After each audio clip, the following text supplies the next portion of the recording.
What is up, y'all?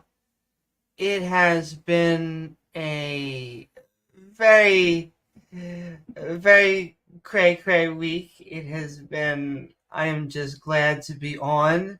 We were supposed to be on a day or so ago. We were planned to, and I basically had two helpings of two different types of grading. My one type has gotten easier. Now I'm just getting the hook on the other. And I think finally, as the weeks go forward, everything will get smoother because I want to do 3-4 times. I may have to schedule a time where James and I can just go every week and it becomes like a routine thing, just like these Sundays here.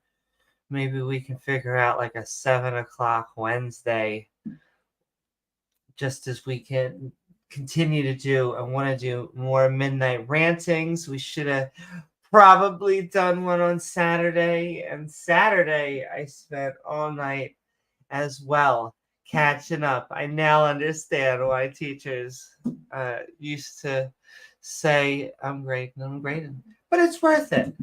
And so I'm happy I'm doing what I'm doing, but I also want to figure out how to get more amazing content to all of you out there, especially as, I still think that to be on topic of theism is the leading superstition in the world. I think we'll have some fun as we go into Discord today. I want to send so much love out there. Please don't forget to like, follow, subscribe, all of the wonderful, fantastic things that we hear basically in our sleep. Like, follow, subscribe.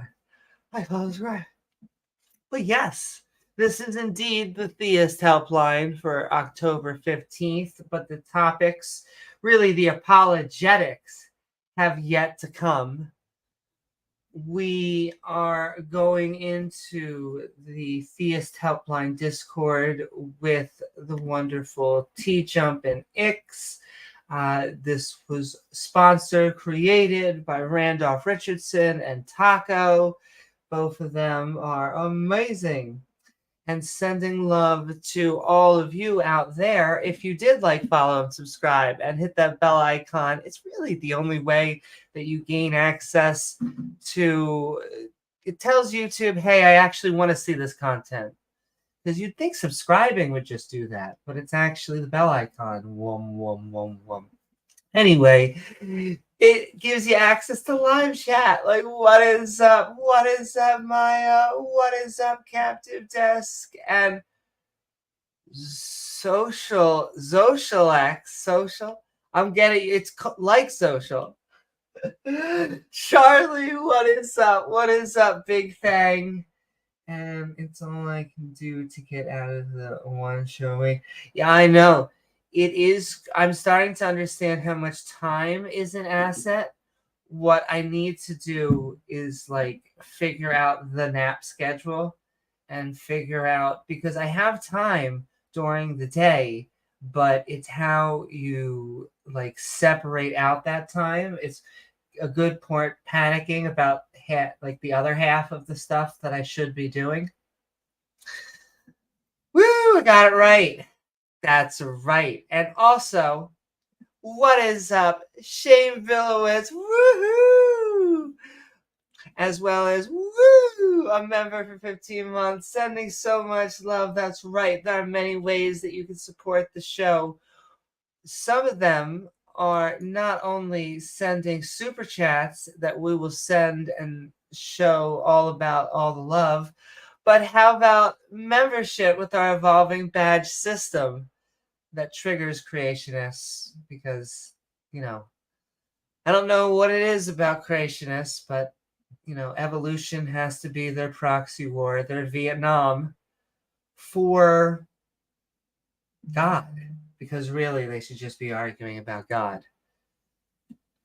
Oh my. What is up, everyone? I'll keep on sending love, as well as the Patreon. Probably do a Patreon-a-thon this week. Sending so much love, where I will record a show on Patreon and take questions and answers. And if you are, my goodness, what is the best name in history? Stupid Horror Energy, even though she's probably not a Patreon. In memorandum, I'll just be showing feet. I'm going to cough. Give me 1 second.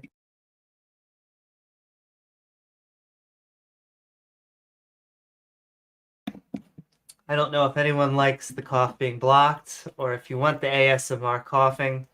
I don't think that's a good sound for ASMR. I'm listening while I'm doing yard work. Woohoo! That sounds like a fantastic thing. We have to do our yard, unfortunately. And sending so much love to everyone. All right, I'm trying to think. Did I do the shilling? Yeah, there's the shilling. And what's up, Pancake of Destiny? Woohoo! Well, it's lovely to see you again. It has been a fascinating year. I would not give up either of my jobs for the world. Both of them, because all I really wanted to do, like I tell my mother and my father, is wake up every day and like what I'm doing and think that I'm making the world just a little bit better. Because I was sheltered and given way too much as a child. And so I should probably give back to the universe. Even though it is cold and dark and all of that stuff, hopefully I'm trying to make the world a better place. But I do want to... this is not only James and my's child, this show, but I think what we do here is good. And so I've just had a learning curve on the other two. I want to get back to, in essence, doing 2 to 3. I see a cat scratching. And who doesn't love sound effects from Cher? Oh my gosh. And it is a cat. You have to believe me. My video is not up. My face is not on. Rachel would say, your face isn't on. Ah! But yes, what were we talking about? Shows, more. Because it's really cathartic for both, not just you guys, but James and myself. And so that's my long rant on that. Let's get on the Discords and have some fun in the sun. Which I can't even believe. Did you guys know there's a sun? Oh my goodness. It is kind of a new phenomena that I'm trying to adjust to. That there is indeed like this big ball of fire that has been orbiting. Oh wait, no. It tends to be us orbiting it. Unless you listen to the super religious folks. Let's see. Is it this? I'm looking at the 2 channels. Do. You would hear gears. Oh, I found it. Gear sound effects generally. Here we go. Into the show. Also share system audio. We did it, ladies and gentlemen. We are going into the Atheist call-in show. They are probably having a conversation, and so we'll be listening, and then as we can, we're going to not only join in, but I would like to see the range of topics that we go over. So let's have some fun.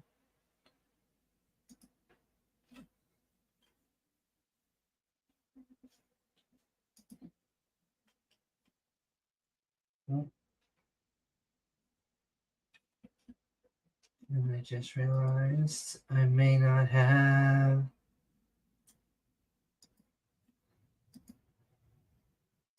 What I'm saying is, can you at least agree that there must be some other ontologies and reality outside our mind?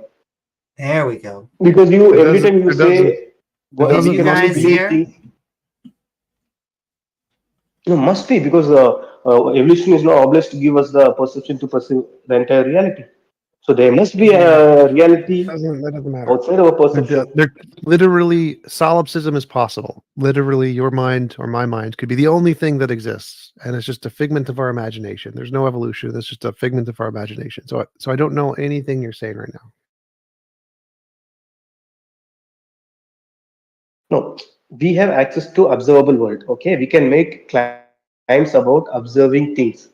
Okay, and truths about that. But there are world outside of observation. Definitely, there must be a world because evolution is not obliged to give us the Woohoo! perception to What's perceive up, all those Unit? things. That doesn't. That sentence If does not make we sense. are a product of natural, no, So our there are our several senses philosophers can be who argue. completely generated by our Hmm. own mind. So all of the things we see could be generated by our own mind, and it doesn't require that there's an external world. No, you know the constructive empiricism argument. What empiricism is the next argument. Like after you have experience, then you can infer there's an external world based off of the difference between your imagination and the experience. But it doesn't prove it with 100% certainty. Like Born Fries, and he argued that observability and uh, what science is a scientific theories can predict. Observability is different. In the outside world, there is so many things which is outside our observability. So when we make a scientific theory, the theory is not absolute truth. There are two kinds of truth: approximate truth, absolute truth.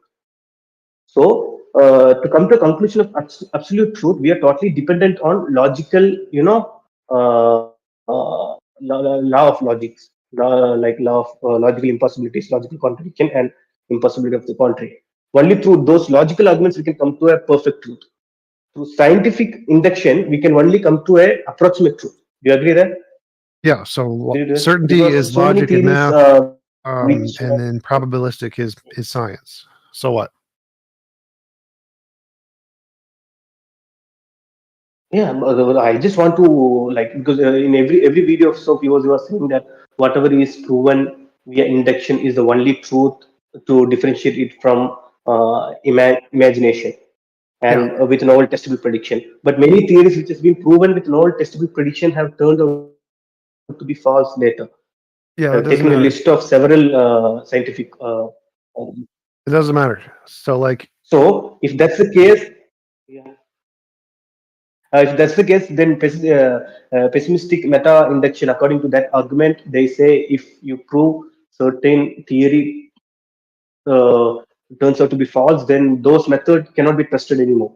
Because you said novel testable prediction is the only way to know truth, but there are theories which has been proven with novel testable prediction turn out to be false later. So doesn't matter. pessimistic meta So is like there are theories that were we based on cannot trust logic. in Like those you can things. use logic to try to infer there's a god, like Thor or something, and that was proven wrong. So you can use logic to come to theories that are wrong and don't correspond to reality, and that happens more No, no, often no. than theories based off of science. So logic doesn't tell Yeah. us anything about the external world at all. No, no, logic, like I told you, like logically, we can come to a conclusion that everything that is measurable is dependent. No, that's false. And then we will have to That's go to false. the That's argument false. of That's false. Stop. Stop. no, Stop. no. That's Then we will false. have to go. If you We came will to have to that no, conclusion, no. you Like would be what wrong. you told me about Stop. Stop. no, Stop. Stop. you Stop. told me Stop. about Stop. Stop. necessitarianism. Stop. Stop. But Stop. in Stop talking. necessitarianism, Okay. So the first thing you said you came to a logical conclusion that everything we can measure is contingent. That is a proven false thing. So if you're using logic to come to that, you're wrong. That's a theory that's like saying I don't know, phlogiston, a scientific theory that people had based off of empirical evidence that was proven wrong. Well, your theory that you can logically deduce that anything that's measurable is dependent is equally as wrong as phlogiston. And so, based on your own logic, at a theory which can get things wrong about reality is or the method you shouldn't use anymore. Well, then you should stop using logic, because logic doesn't work definitively because your theory is definitively wrong.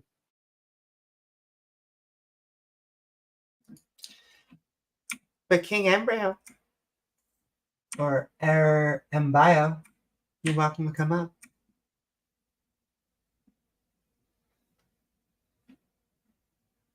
Anybody else? Questions, comments, God stuff. Hey, Amy, how's it going? Really good. How are you two, Joe? I'm doing well. I'm down 20 pounds since I started my bike delivery job. Oh, nice.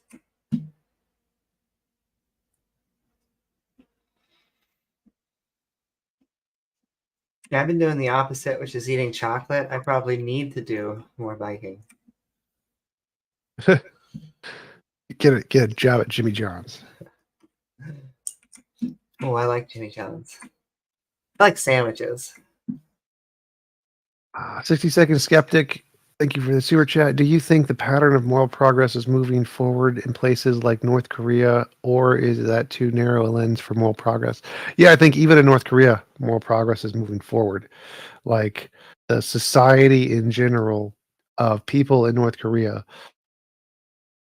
probably think that rights of humans matter more than dictatorships 1,000 years ago. So I think that even comparing their progress, it's not going to be as much as everyone else, but I think that their progress is also a thing. What's happening? Sending love. All right. Hello. Hello. Yeah. I just want to come up and like give you like a statement and just let me know if you disagree or agree. And like don't say I disagree or agree, but like this like Disagree. just yeah, just give I me your agree. like okay, science is based in logic and reason, but essentially they still it's still based in miracles because of the the essential Big Bang. So like as long as you give science the I guess the holy miracle of the Big Bang, they can essentially explain the universe in maths and reason. Well, that's not a miracle. Like, why do you think that's a Yeah. miracle? Yeah, but you don't exactly know what the Big Bang is, right? So you make assumptions as if everything came out of existence. But what I'm saying is based in a format of miracles, right?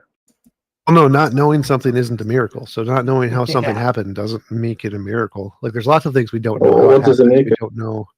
Well, we don't know what dark matter is. We don't know what dark energy is. We don't know what the fine structure constant is. Yeah, but or why I'm not it talking about that. That's No. aspects of the universe, So you right? said the Big Bang is a miracle because we don't know why it happened. That's wrong. There's lots of things we don't know why they happened. None of them are miracles. The fact that we don't know why something happened does not make it a miracle ever. Like we don't know a that's not why I lot. said. We don't know a lot about dark energy. We know a decent amount about the Big Bang, and just because we don't, I don't know mean to interrupt the you, but you're talking like I just want to like reiterate, like you're talking about the aspects of the universe. I'm talking about the creation. Like I'm assuming the energies that formed, dark matter came from the Big Bang. I'm talking about that essential, miracle. Well, No. So why is that a miracle? This is our question. We asked you a question. What makes the Big Bang a miracle? You said it was because we don't know what caused it. There's no evidence that the creation of existence there. Nobody in physics thinks that's the creation of existence. We're aspects of the universe, aren't we? We're made of, qualities, minerals, so on and so on of, the universe, right? So we're aspects of it. And the Big Bang was just one part of the universe. It wasn't the creation of everything. You keep making these claims. What do you mean by it? It wasn't the creation of everything?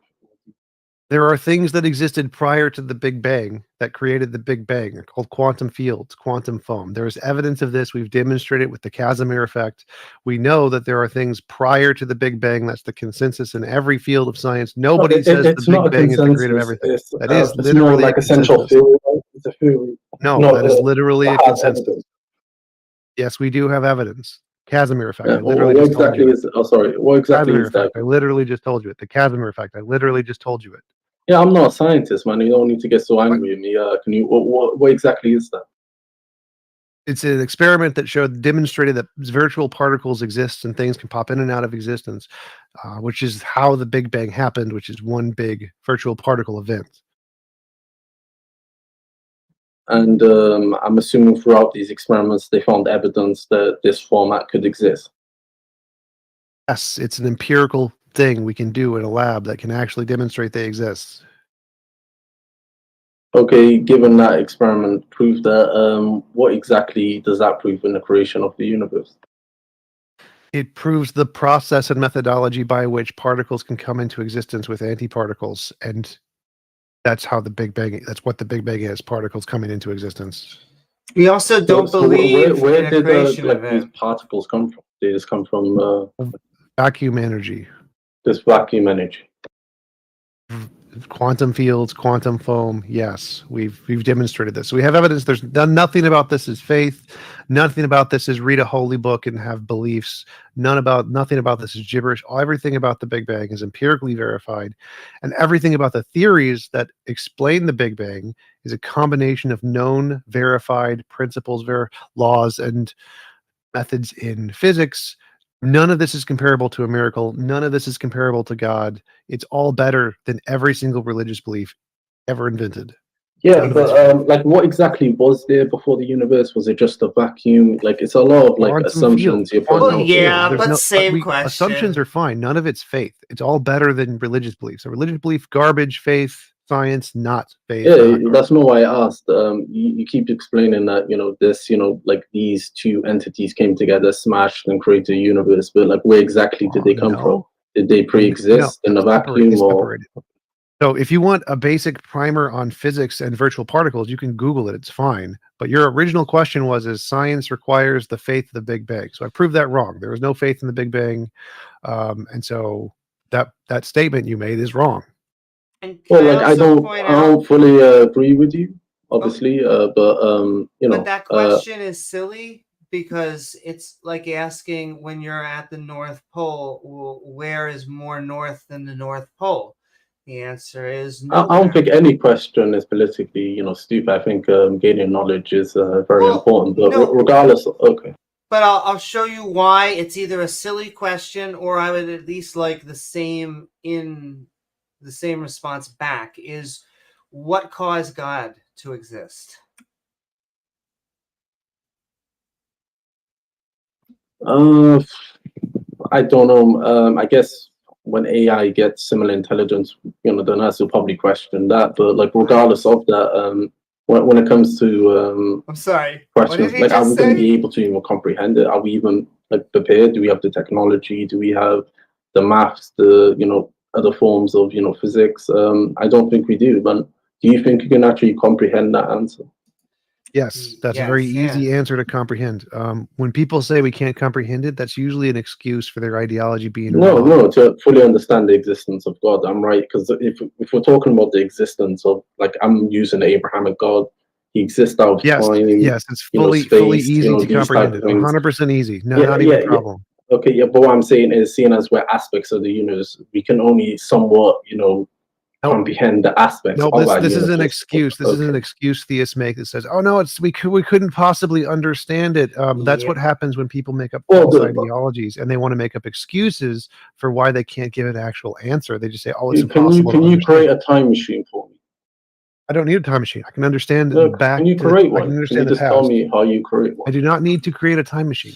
Why do you keep avoiding? Like, can you just tell me how you create one? Well, because I don't need to build a time machine to be able to understand things. Understanding you understand time so much. Why don't you build me a time machine? Stop talking. So I can understand a thing outside of space-time just fine. We actually have those in quantum fields. We can understand those things without being able to build everything. Do you understand Understanding is not contingent on the ability to build stuff. So yes, we could understand God's existence. Well, control. No, it's not building stuff. It's a time machine. You can move up and down from time, and God knows sideways. I don't need to build things to understand things. You're just making this very stupid error. Okay. But you're making this very stupid error where you keep trying to conflate our ability to make things is being contingent on our ability to understand things. Those are not the same. I can understand how a star works, but I can't build a star. The ability to build something is not required for the ability to understand something. So you're making this stupid argument to try and show we couldn't understand God because we can't build time machines. That's just a stupid argument. No, get better at making arguments. And this is why I wanted to test your epistemology, Well, because if you're saying that God cannot be... Good reply back. Like you say, like building things are not important to, understanding things. Clearly, we're building telescopes, things in space, new constructions on Earth. I think, with those inventions, we've discovered a lot of things, for you to say that, how does that sentence correspond to anything I just said? Let me say this for you again. I can understand things without the need to be able to build it. I can understand what a black hole is. Me, man. I do, because what you said is so insanely inane and stupid. So, can I build a black hole? In what way? No, I cannot build a black hole. Do I understand what a black hole is? Yes, I do. No, you don't. You can't build it. You don't know the fundamental.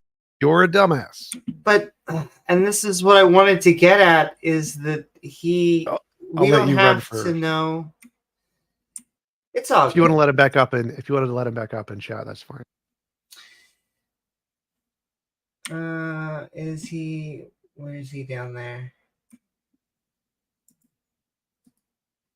The King Lambro. I invite him to speak. He might not come back up. It looks like he's not coming back up. Okay. Oh, good. I mean, my point was, when they ask this question, they give us how can we ever know the mind of God, when very specifically we say, well, we're using physics to actually go all the way back to the Big Bang, back to Planck time. And that is, at least as far we can, like, I agree with what T-Jump is saying. We can see things. There's good backing for at least why we can hypothesize about why quantum fluctuations may be even before that. But we're using physics. And so I just don't know what tool you are using when you're going to use God in replacement of that. And the answer is too mysterious. Or so that seems. You're using a magical book that was written by goat herders, and that is better than all of science combined. You know what? You may be right. Give me a quick second, guys. I apologize. You brought me up just a bit quick, and I got to finish this in about 2 seconds for me. No problem. It's not good. Sending love to Live Chat, sponsored by Live Chat. All right. Good. Sorry, I do claims adjuster work, and I just got an email on a claim, so I had to respond to it real quick. So I'll keep this short just because I'm not as debate-fueled as a lot of people are, and I don't want to take up your guys' content. But Rambo, I think, lost the thread of what could have been an interesting conversation. The more I spend time in these, the more I kind of start thinking that there's a lot of parallels between atheists and some of the more like Abrahamic devout theists. So I guess where the question's coming into play is, when you take in things in consideration like the Big Bang, things along those nature, it does get to a point where all you're working on is theories, educated guesses, so on and so forth. I kind of think that's the same case with a lot of theists. So do you guys think that's different, or where's the difference between somebody filling in blanks for what they don't know with religion versus somebody filling in blanks with what they don't know with educational guesses? Yeah, that's a great question. So in science, a theory can only be built based off of combinations of principles, particles, and laws that have been verified to exist independently of our imagination. You can't just add in magic leprechauns. And this is true of all science. You're not just allowed to just add in whatever you want. For something to be a reliable theory, it can only be a combination of things that we have already demonstrated exist independent of our imagination. Whereas gods are not. Like, they just make up whatever they want and add it in and say, this is my sky daddy. And so for answering what we don't know, like if you see a hoof print in the snow, you could say, It's probably a horse. Probably a horse left the footprint. And that would be reasonable because we have evidence of horses. Horses exist. But if you said a unicorn did it, that would be unreasonable because we have no past evidence of unicorns. So even though we don't know what caused the hoof print, we can still say that the rational hypothesis is the one that uses things that we have past evidence for and is not making up new things that we have no evidence for. Science does the same thing. Because science takes things we don't know, like dark matter or dark energy or the origin of everything, and tries to answer these. It's trying to answer them with things that we have evidence actually exist, rather than just making up complete gibberish based off of whatever farts into our imagination at the time, which is what religion's doing, and that's why they're not equivalent. So you bring up a good point with it, and I do want to, I guess, preface this again by saying I'm just trying to get more information from your stance. But you said science is a matter of combining, and I apologize, I don't misquote you, as particles, and what was the other things? Principles, particles, and laws that have been verified to exist independent of our imagination. Perfect. So in order for a scientific theory and scientific thought process to work, there's a criteria. I feel that's the same within most religions. There has to be a criteria that in order for this to be a thing from God or be godly or be considered a miracle, it still has to fit this certain criteria. So in my, from my perspective of it, both seem to be saying the same thing with the same confidence that they are correct and that they are right. They're just using different verbiage to fill in those gaps. Well, the verbiage doesn't matter. What matters here is, do you have a way to differentiate imagination from reality? So all of the principle that science is using is saying we're only allowed to use combinations of things that we've shown are not imaginary. And so theists have made up their own principles of what criteria, what qualify as a god or whatever, but can any of them differentiate imagination from reality? Well, no, they can't. That's the problem. And so what matters here is, does anyone have a methodology to differentiate imagination from reality? And I've never seen any religions that do. Science definitely does. And that's what makes science better. And so as long as they focus whatever their principle is around the ability to differentiate imagination from reality, that's going to make it better than all the ones that can't differentiate imagination from reality. So I don't really care what principle you come up with. What matters is can you differentiate imagination from reality? Science can, religions can't. That's the difference. What is a hypothesis if not somebody's imagination that they plan to vindicate or prove one way or another? Well, again, so if it's a hypothesis that's built or combined of only things that have been demonstrated to exist, like I saw like a horse created the hoof prints, that's going to be better than one that's adding in parts that have not been demonstrated to exist. Like the hoof print was caused by a magical unicorn. That would be unreasonable to exist. So there's a difference between you imagining a horse did it and you imagining a unicorn did it. In one case, it's a combination of only principles, particles, and laws that have been demonstrated to exist, which makes it rational. In the other case, you're making up entirely new ontologies of entirely new properties that have no basis in reality other than your imagination, and that's unreasonable to believe. But we can also move hypotheses into theories. We can say, look, we found like hoof DNA, and now we can definitely verify that this was indeed a horse. And so we do this for crime scenes. This is what we get a lot from theists, and we ask, you know, if there was a murder scene, could we prove that they did it without us being there? And the answer is yes. We don't have to be the ones to actually be there at the crime. We just have to collect the data. Collect data. Exactly. Yeah. That's fair. And it's, again, just to play devil's advocate, I feel like to some degree, theists tend to do that as well. Because like you're going to obviously like have like stupid claims like, oh, I saw the Virgin Mary's face in a tortilla or some nonsense.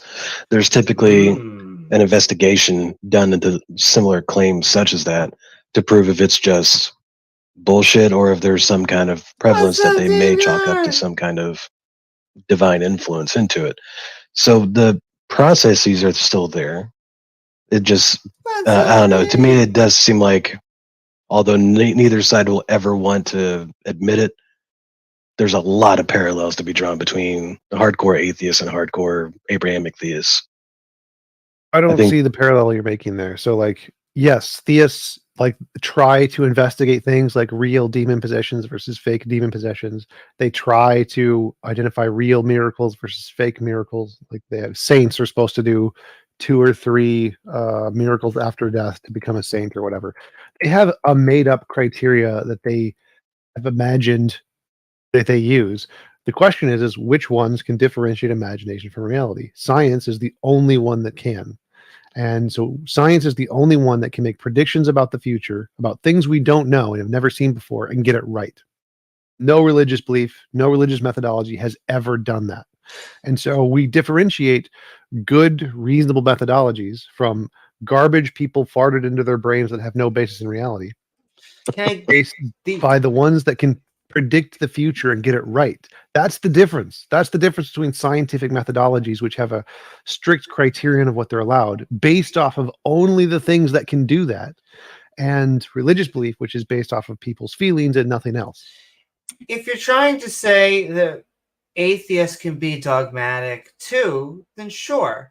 But I agree with everything that T-Jump said. We at least are trying to, if you are a skeptic, come to the table with evidence for our beliefs. No, absolutely. I'm not qualified to even begin doing that with anybody's beliefs. I just tend to, I don't know, I like to learn more about asking people things like this, so that way it kind of helps give me perspective on it all.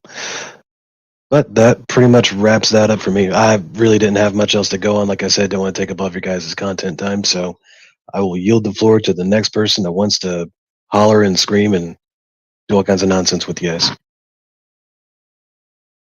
Appreciate the time. Ooh, thank you for coming.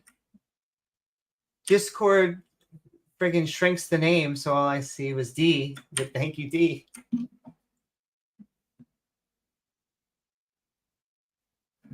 All right. Anyone else? Any reasons, apologetics, excuses for God?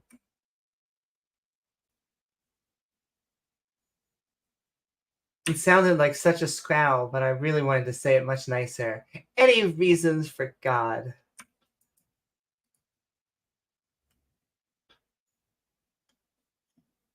Ooh. Boy join, boy leaves.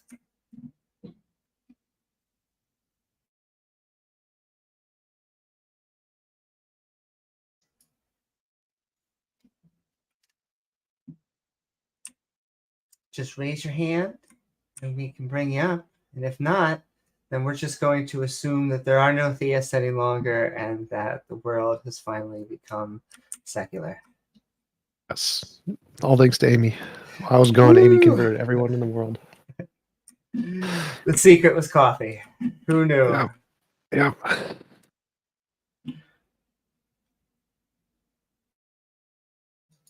Yo, so I also have a question.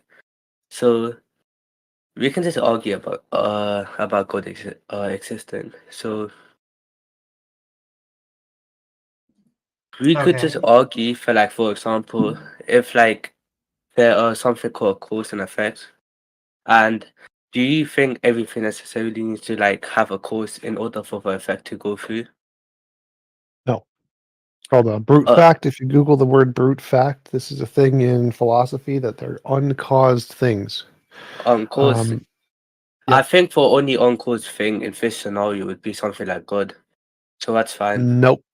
So like uncaused things would be like I forget what it is in quantum mechanics. There's uncaused particles that pop out of existence, Virtual called particles. virtual particles.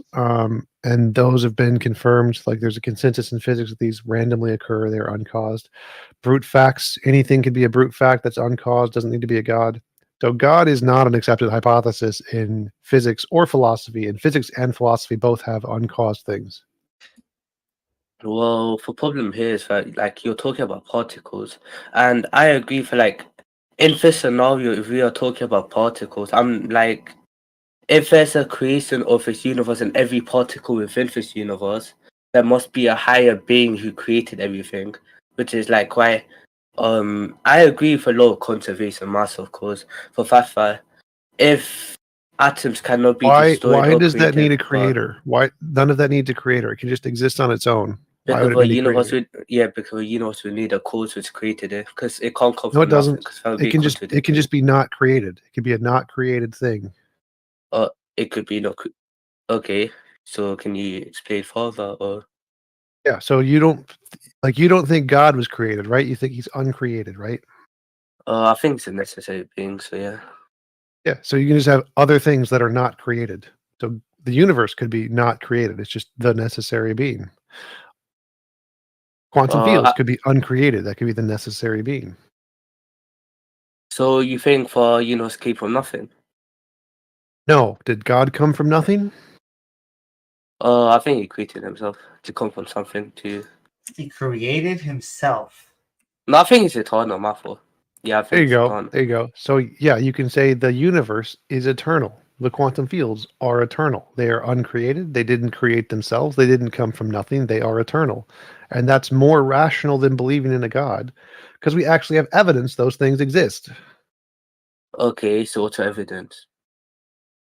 That quantum fields exist, the Casimir effect. Okay, but the only problem I would have is that my fault. Where can we continue this later after go? All right. Have a good one. I always wonder if these are the reasons why they believe in in Jesus. It I was don't an ever think that's the uncause. case. Yeah. But I don't think it matters, because I think like the reason why people believe is usually personal and emotional, which doesn't have any basis in logic, and then they try to make logical reasons that justify it after the fact. Sure. But I think that's fine. Anybody can do that. Like people do that with Well, scientific theories all the time. yes, but it is just fascinating that at least some part of their brain knows that going camping with the wife and, seeing Jesus in a lake or something, it's probably not going to convince the guys or the skeptics or whoever they're talking to, the person at the bar. And so they have to go with this. The contingency I think so. or I think Kalam. every epistemology or every hypothesis starts with something like a personal experience. Like you had a dream about it, or it just came into your head that this kind of makes sense, even in science. And no one's ever going to be convinced by that. That's a terrible reason to believe anything. But then after you have that like initial hypothesis, then you start looking for confirmatory evidence. You try to make novel predictions, try to build a way to make it fit into the other scientific models or whatever. And I think there's nothing wrong with that. There's nothing wrong with starting with a terrible justification to come to a belief and then looking for evidence. What's wrong is that when you don't find the evidence, you're not willing to abandon the belief. And so starting with terrible evidence is fine. Scientists do it all the time. And then using that to try to look for confirmatory evidence of your silly hypothesis is totally fine. And both theists and atheists do that. The difference is that theists won't abandon their belief when they don't find evidence or when there's disconfirmatory evidence, whereas scientists will. Well, I don't think that they currently have good evidence for a God. I'm sure that there's been many hypotheses in science that are now theories that started off maybe as, a personal experience, but we're just looking for good evidence. If they could convert that hypothesis from 2,000 years ago into a theory, even though they hate that word, but if they can make it into one, you'd believe a man came back from the dead. Yep. Anybody else evidence arguments for God?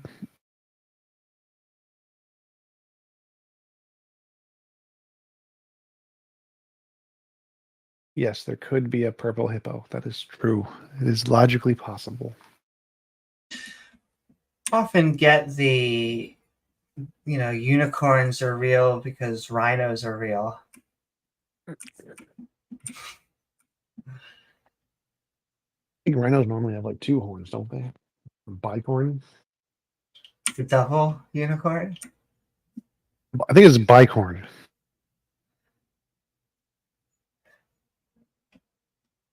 And again, many of the people who oppose this, they're, think the world is 6,000 to 10,000 years old.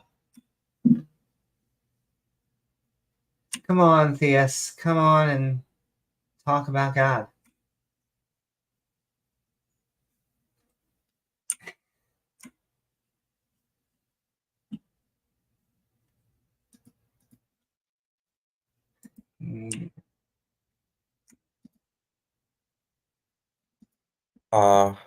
Hello? I wasn't gonna come up, but no one else has come up, so whatevs. How are you? Yeah, I'm good. Oh, I did want to make a little point. T-Jump, there was an error. Brute fact is not a fact that doesn't have any, cause. A brute fact is just something that doesn't have an explanation. So something can have no cause, but still an explanation. So, I don't think you're gonna necessarily disagree. No.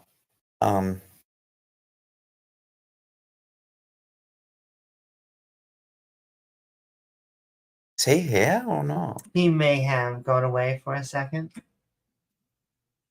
Oh, okay. My thing with brute facts, I just think that we have two of them currently, which is I think, therefore I am, and the logic itself. Those two seem to work, and then I think Theist add on a third. So I'm not sure. I think therefore I am needs to be a brute fact in the sense that it can have an explanation. Like presumably you think you have an explanation as to why you exist and why you have a mind and stuff like that. Yes, very specifically, I think that I have a mind because I'm an animal, and so my parents had sex and gave rise to another conscious creature. Yeah, so the fact of your thinking wouldn't be a brute fact. Because it does have an explanation. Well, has an explanation, but I don't think that there can be any other way. I think that that is a starting place from which we can branch off. No, I think that's a perfectly fine starting place for epistemology. That seems reasonable to me. My point today, Jump, was just that a brute fact can have no cause, but still an explanation or something. Because brute facts are generally defined as a fact that doesn't have any explanation. To me, we just mostly deal with brute facts, at least now, epistemologically, is with the presuppositionalists. Not always, but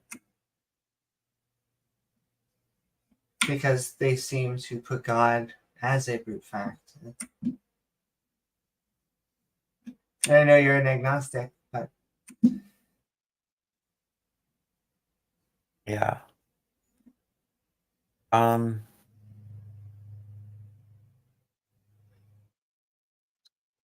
mean, is anyone else like I had a question about T-Jump's moral view, but if he's not here, well, then... I can say maybe just stick around for a second while he gets back, and I'll just do another call out. Any theists out there? Time for you to prove God. This could be the time where you get maybe 2, maybe 3 converts. Who knows?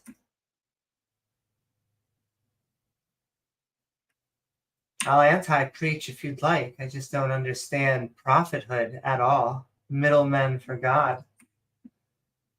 Please, someone explain why we need these quote-unquote teachers that have to be the ones that not only communicate one-on-one with God, but prophets make prophets, ladies and gentlemen. It's good to be a king, or the prophet in this case.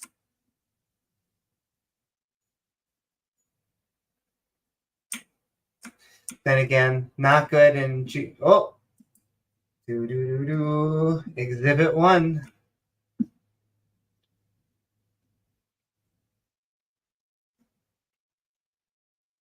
How are you, Exhibit 1? I'm doing well. How are you? I'm doing good. I like your picture. I'm we're living in a world where people can decide to be fur babies, and it's actually gaining traction for people to pee and poop in cat litter in schools. So I'm You kind have of experience with this? getting depressed with this whole notion that we can just decide to be whoever we are. I'm sorry? No, I just wanted to know if you had experience with this. Continue. No, it's a national thing. There's several districts that are allowing these kids to dress up as fur babies, cats, whatever the furries, with tails. And they want to put cat litter in school and allow kids to pee and poop in cat litter. And it's like, I'm all for whatever you want to do in life. You can be whoever you want to be. If you live in the United States, in my opinion, it is the land of the free. I have an idea that the MAGA supporters should go get with the BLM supporters, and those two groups should go get with the LGBT alphabet community, and then they all should march and say, look, this is the land of the free. We can be whoever we want to be. At the end, I can't tell you what to be, but you can't tell me what to be. But we can be what we want to be, right? So when we can get the latter half, definitely, I guess, towards the.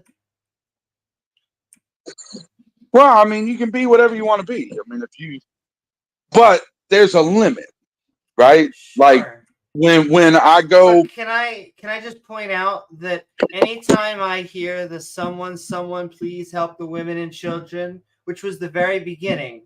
Not like the cheerful march at the end, but it is almost always from people who very much discriminate and target women and children. Not saying you, well, if you want to talk the about leaders the Lord, and institutions, like the conversion of children into religion, like they do it and with a smile on their face, and many of the communities think it's a good thing. Well, there's all religion. And, in the United States, they got all denominations that claim Jesus is the way, their way. All these denominations claim Jesus is the way, but they all have their variations of how they believe God really is. But then we send all our monies to the Jews who don't believe in Jesus, right? So follow me here for a second. We live in the United States with multiple denominations that believe their way is the way.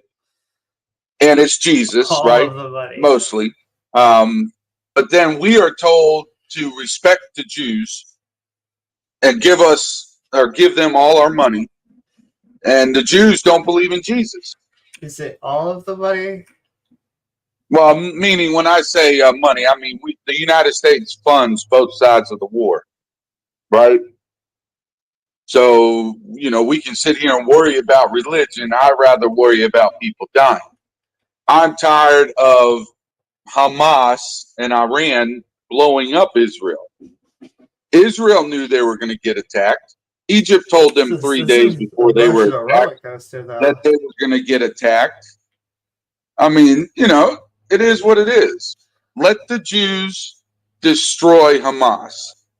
But if they knew why would they let the people do the part? It's funny. The UN said, Israel, don't use women and children as shields. It's not cool.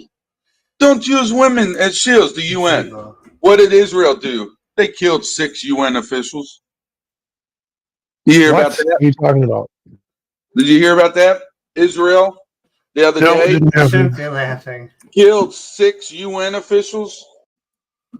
So while you sit here and worry about religion and worry about what side you're on and worry about God and worry about this God and worry about that God, they have us surrounded. But wait, right? wait, hold on. Exhibit. You say while you're worrying about religion, what is the reason that they're fighting over there? Is there like maybe like one specific thing that maybe separates these two groups that if they just didn't exist, none of this would Oh, be just one happening? sec. So I'm reading an article here. It says 11 UN staff and personnel, as well as 30 students at UN schools, have been killed in the Gaza Strip by Hamas. So they're saying so Hamas is killing UN officials. So why Yes. did the UN come out and tell Israel they can't evacuate 24 hours? Because they've closed the borders, and so if you close the borders and say evacuate, that makes things complicated. That doesn't mean that Hamas isn't terrorists and terrible people, and this isn't Israel's 9/11. It's multiple things that we have to hold in our head, because this is once again religion where everyone loses.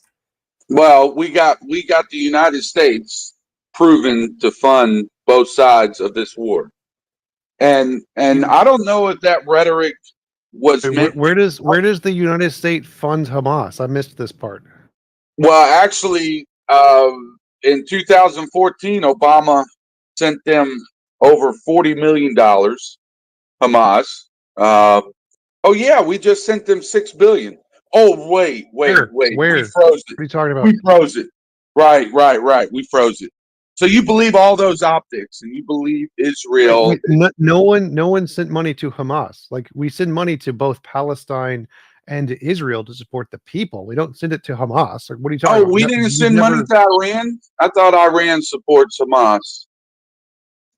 We didn't get $6 billion. When did we send? Unless you're talking about the fight that we've had for like 20 or whatever plus years about their frozen you mean money? the United States creating the state of Israel and then putting Israel in there and giving Israel all fucking money? It was a completely different subject. All right. Sure. So one no, second. it isn't. I'm saying the United States is funding both sides of the war. Stop.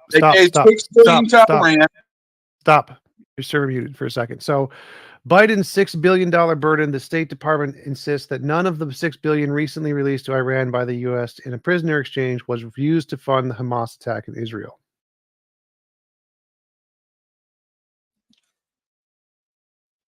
Okay, now that you unmuted me, so you can believe that story. Well, we could go. Two things. One sec. No, there ain't one sec. We did not send anything to them. Stop you talking. Believe these hyperboles? Stop talking. We didn't send them anything. The $6 billion was frozen of their money that we stopped them from having, and we just released it back to them in exchange for prisoners. And will their government possibly use that to fund terrorism? They possibly will, but we didn't give them the money. We didn't give them $6 billion American dollars. We unfroze some of their assets that we froze. Oh, I'm sorry. We were a dictator. Is he sorry? And told Iran in the 50s, when they actually had a good leader, we overthrew them. The CIA overthrew the leaders in Iran in 53. Yes, okay, that was bad. Okay, what's the point? So yes, we took their money, and then we put the leaders that we wanted in Iran. Fast forward to 2023. What is the point? What is the point? We funded the war. What is the point? We created the state of Israel. What is the point? We gave $8 billion to Israel this week. That's a stupid argument. Just mute me over talking. Okay, that sounds like a great idea. So, the biggest funding of terrorism is the fact that we pay Saudi Arabia billions of dollars for their oil every year. That's the biggest funding of terrorism. But that doesn't mean we're funding terrorism by buying oil. The fact that we use the money to do things which are perfectly legitimate, and then those people who we spend the money on misuse the money to fund terrorism is a separate. It's capitalism, pretty much. But so we're not funding terrorism by using the money legitimately to buy oil, even though Saudis clearly support terrorist organizations. You're confusing the fact that we spend money on things, and the people who are bad in the Middle East, pretty much every Middle East country supports some kind of terrorist, will use it to support terrorism. That's not the same as saying America supports terrorism or Hamas. Oh, I'm sorry. I don't consider the CIA. Are you sorry? Excuse me. I don't consider the CIA a Sorry. terrorist organization. I'm sorry. That's a legitimate argument. I can grant that, but Jesus so what? Christ. I mean, let's sit back and think. Like, you got to think. I'm thinking outside the box. I'm not sitting here worrying about religion or politics. I'm worrying about people. And I see the United States in the 50s destroy Iran. I see in the 80s and 90s them go after Saddam Hussein, who everybody in that area hated Saddam. But who took out Saddam? The United States. So all these connect the dots are Wait, connecting. you're saying that was a bad thing? I'm saying that the United States is just as much terrorist than any other fucking country. Well, killing a mass murdering dictator is not a terrorist action. That's a good thing. We should definitely get rid of mass murdering dictators. It's a good idea. Boy, if you think giving money to one side of the war, like we did Israel, didn't cause this war that we're having now, you probably are pretty stupid. But we don't So want you were just talking about the war in Iraq. We went into the war in Iraq to remove a dictator who was a mass murderer. That isn't a terrorist organization. That is not a terrorist action. That is completely legitimate to remove a mass murdering dictator. Secondly, funding Israel is perfectly. It is not our job to worry about another country. Sorry. Yes, it is. You were just saying you were literally just saying that you don't care about politics, you don't care about religion, you care about people.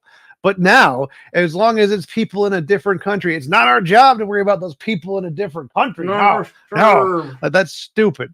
Like, clearly, it is a good thing that some countries help other countries who are suffering. Funding Israel, who is attacked by rockets, thousands of rockets a year, is perfectly rational, especially since we put them there, or the British put them there. It is perfectly rational that we should support them. Also, they're like the least terroristic nation of all of the big powers. Like, if we were in Israel's place and Hamas was launching rockets into us, there would be no Palestine in like 3 days. If Russia was in Israel's place and Hamas was launching rockets into them, there would be no Palestine. 3 days, it'd be wiped out. If China was where Israel is, there would be no Palestine. Israel is like the most pacifistic of all of the military states. Complaining about Israel is a non-issue. Complaining about China or Russia, who just take over territories, like when China took over, I forget what it was, all the different territories, and then subjugated the Muslim population there. Like, that's like real terrorism. They're actually doing terrorism, and you're complaining about Israel. Why? What is the point?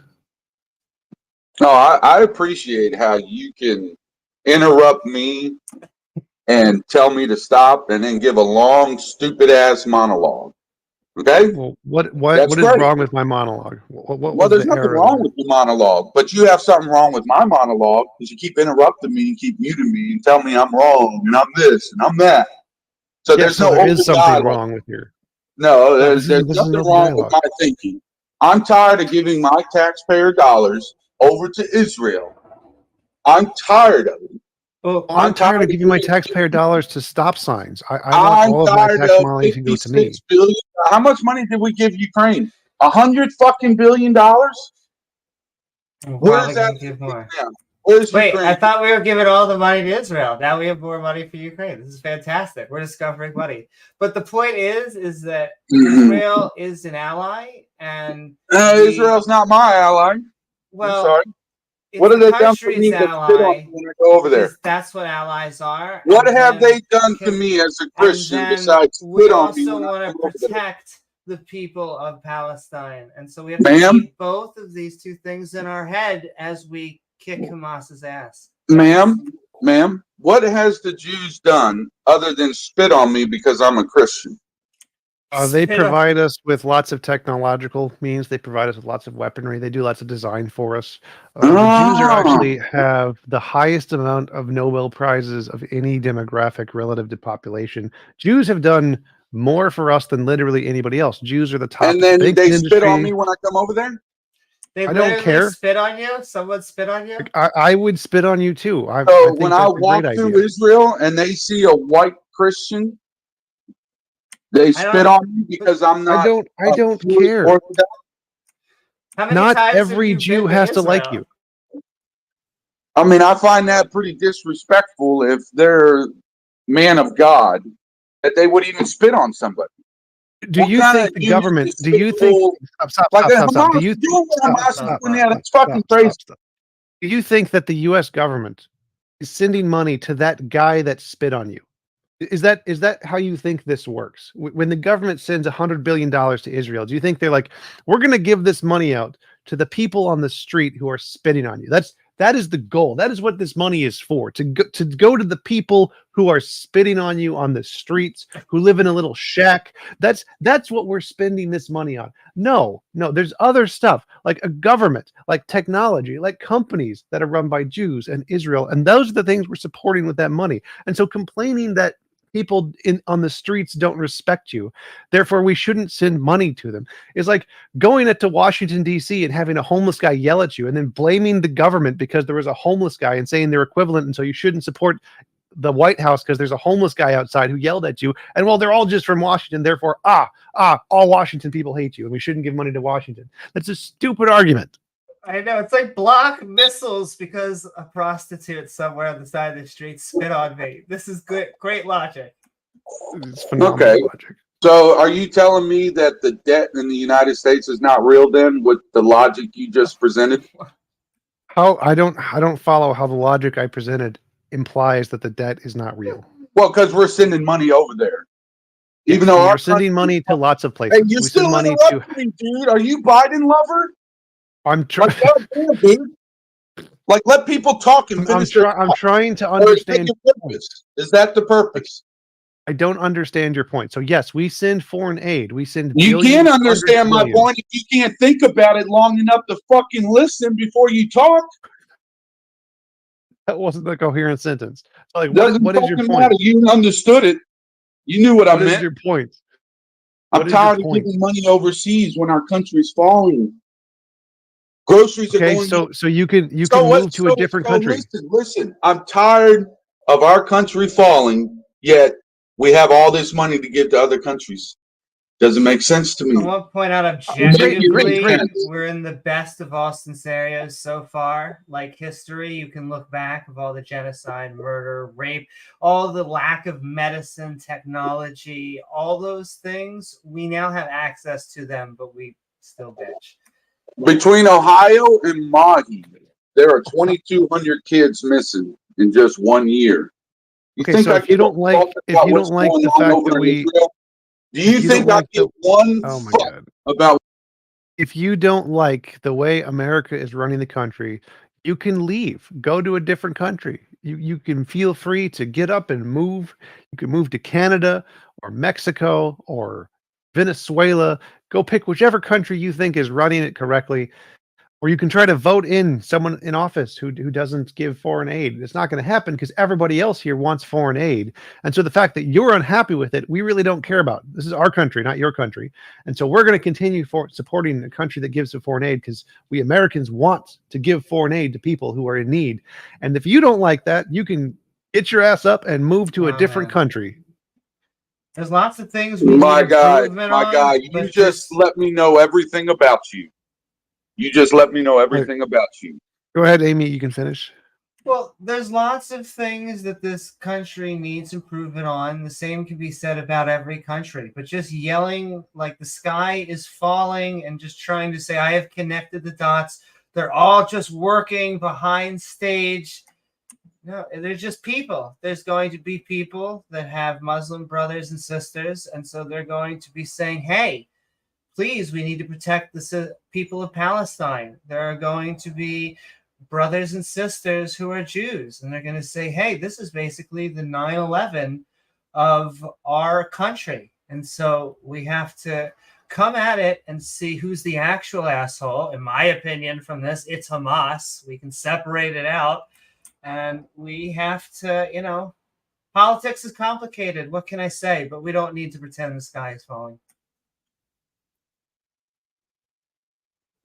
Well, if that was true, Israel, if they were true people, the Jews, they would let the Palestinians have half that land that it's actually theirs. They literally do. They do, huh? Look at a map They of do. Palestine and They've been Israel. Like occupying Palestinian land over the next couple years. They you just said, forced half. You still interrupting me. Yes, that's I because wish what I you're could saying just is leave you stupid. until I- So, like, if you look at a map of Israel and Palestine, it's a big splotchy lakes-looking thing. Palestine has a ton of land. If China or Russia or America was in Israel's position, Palestine would have zero land. There would be zero Palestine. Palestine wouldn't exist if any of the other world nations were in Israel's place. So Israel is allowing Palestine to have a ton of land all the time, which is not what anyone else would do. And so it doesn't make sense what you're saying. Thank you, Daddy, for unmuting me. I'm tired of Welcome. spending money to other countries You already that said just that. kill people. And answer this, and then I'm leaving because I know how this Discord works anyways. Antarctica, Sure. right? Antarctica has over 200 plus countries signed a God. peace treaty. Is he And going a flat treaty Earth? no. Okay, good. So it's funny that Israel and Iran can support each other in Antarctica to prevent us to go to Antarctica, but they're fighting each other What is on with their conspiracy homeland. theorists And I'll let that fucking sink in, Antarctica? because if you're going to try to say I'm saying this and I'm saying that, I am very fucking confused why countries can work together to keep people like me from going there, but then those same You can go countries there. listen, those same countries are fighting each other on their homeland. Because Makes sense out nobody of cares that. about Antarctica.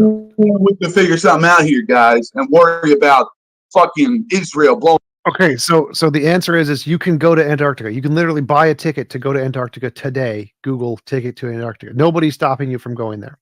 Secondly, the reason a country signed a peace Sorry, treaty it's there just is because so no one stupid. cares about it. They only want it for oil. No one wants to visit there. It's not land that people want. And the fact that they fight over other things other than Antarctica it makes perfect sense. Lots of countries fight over things that are nearby them and don't really care what happens on the other side of the planet. So it makes perfect sense that they're going to all agree that Antarctica, a giant sheet of ice with some oil under it, they should have some restrictions there for particular reasons. But then they'd still fight over their borders. Here's like India and China are fighting over their borders, but they agree on Antarctica because it's a big sheet of ice. So that makes perfect sense that there would be a coalition of countries that would agree on one thing that's very far away and doesn't really have any use, but they would disagree on things that are right next door to them and have very much use and they very much agree upon. So your basic logic here is completely flawed in the fact that you think they can agree on one thing far away, but disagree on the things that are close to them and matter. Like, duh, obviously, clearly not a problem. Thanks, Daddy, for unmuting me. And You're so welcome. there's a just sheet of ice, right, in Antarctica. There's not a volcano there. There's not one of the biggest lakes there. No, it's not possible. Admiral Byrd recounted that there was massive land that was green beyond the ice walls. It was just massive. Yes, I was green gonna say, land. is it a wall? Is it a wall? And that's Admiral Byrd. That's not me. That's Admiral Byrd. I love Admiral Byrd. You know, He's my that's favorite not me. admiral. You know, so yeah, I find it funny that it's a sheet of ice that we can protect, but we can't protect our homeland. So y'all have a There's good we're not protecting it. It's an empty sheet of ice. You can go there. You can go buy a ticket to Antarctica. You can go there. Where no one's protecting it. No one wants to visit Antarctica.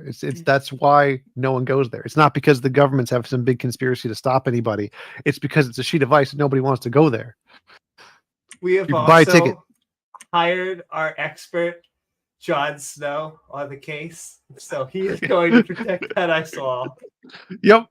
Protect us from the big grassy fields that are on the other side of the ice wall made by Jesus, Sky Daddy Jesus. It all is coming together.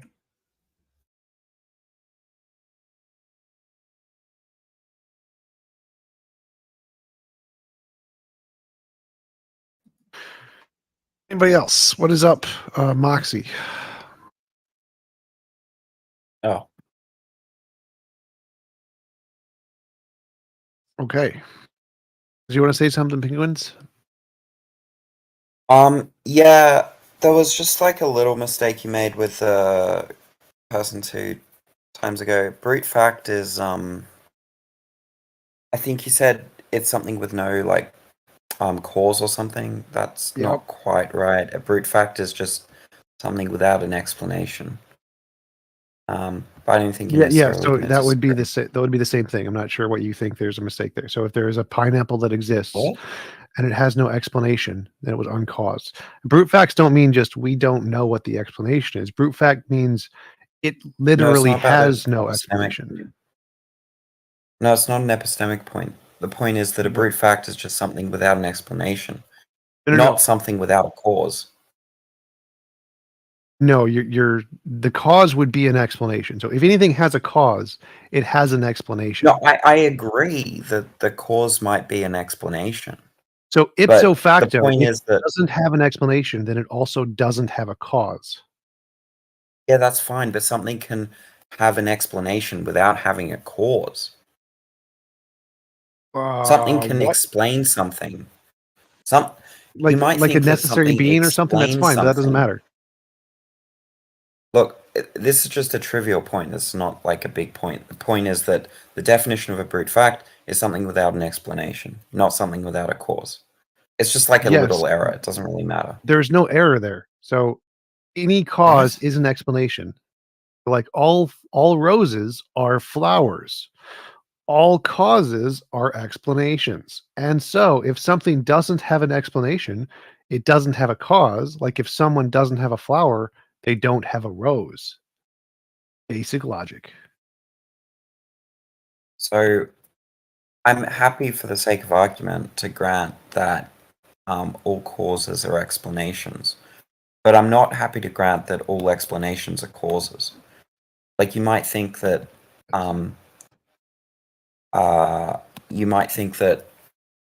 the sort of the Well, I don't care. That part's irrelevant to the collection of conversation. wood That was in, irrelevant to the conversation. So that conversation was specifically about just look up things. what a brute Stop fact talking. is. Stop talking. The conversation we were having was about objects existing, objects being able to exist. I think it was like, can the universe exist without a cause or something? And so me saying that brute facts, some of which can be ontological, any ontological thing existing as a brute fact, having no cause or having no explanation would mean it has no cause. It would be synonymous. So the fact that brute facts can also be applied to epistemic questions, which were outside the bounds of the conversation, is an irrelevancy, and you're wasting time. Look, it's just a simple point. If you just look at like the definition of brute facts is according to a common this is just from Stanford You being Encyclopedia. an idiot and not According understanding the to context of the conversation is irrelevant. Yes, can brute facts Look, I'm apply to just other saying that things you make- outside of the scope of the conversation? Yes. Does that matter to the conversation? No. Did I appropriately use the term brute fact in reference to the conversation? Yes. There was no mistake there. You were just confusing the fact that the word can be applied to other conversations that we weren't having, which doesn't matter to the conversation we were having. It's just that generally when we talk about sort of first causes and stuff, that's a philosophical sort of understanding. And the philosophical definition of a brute fact is a fact that's unexplained. I already covered this. I already. Wait, say that again. Say that last part again.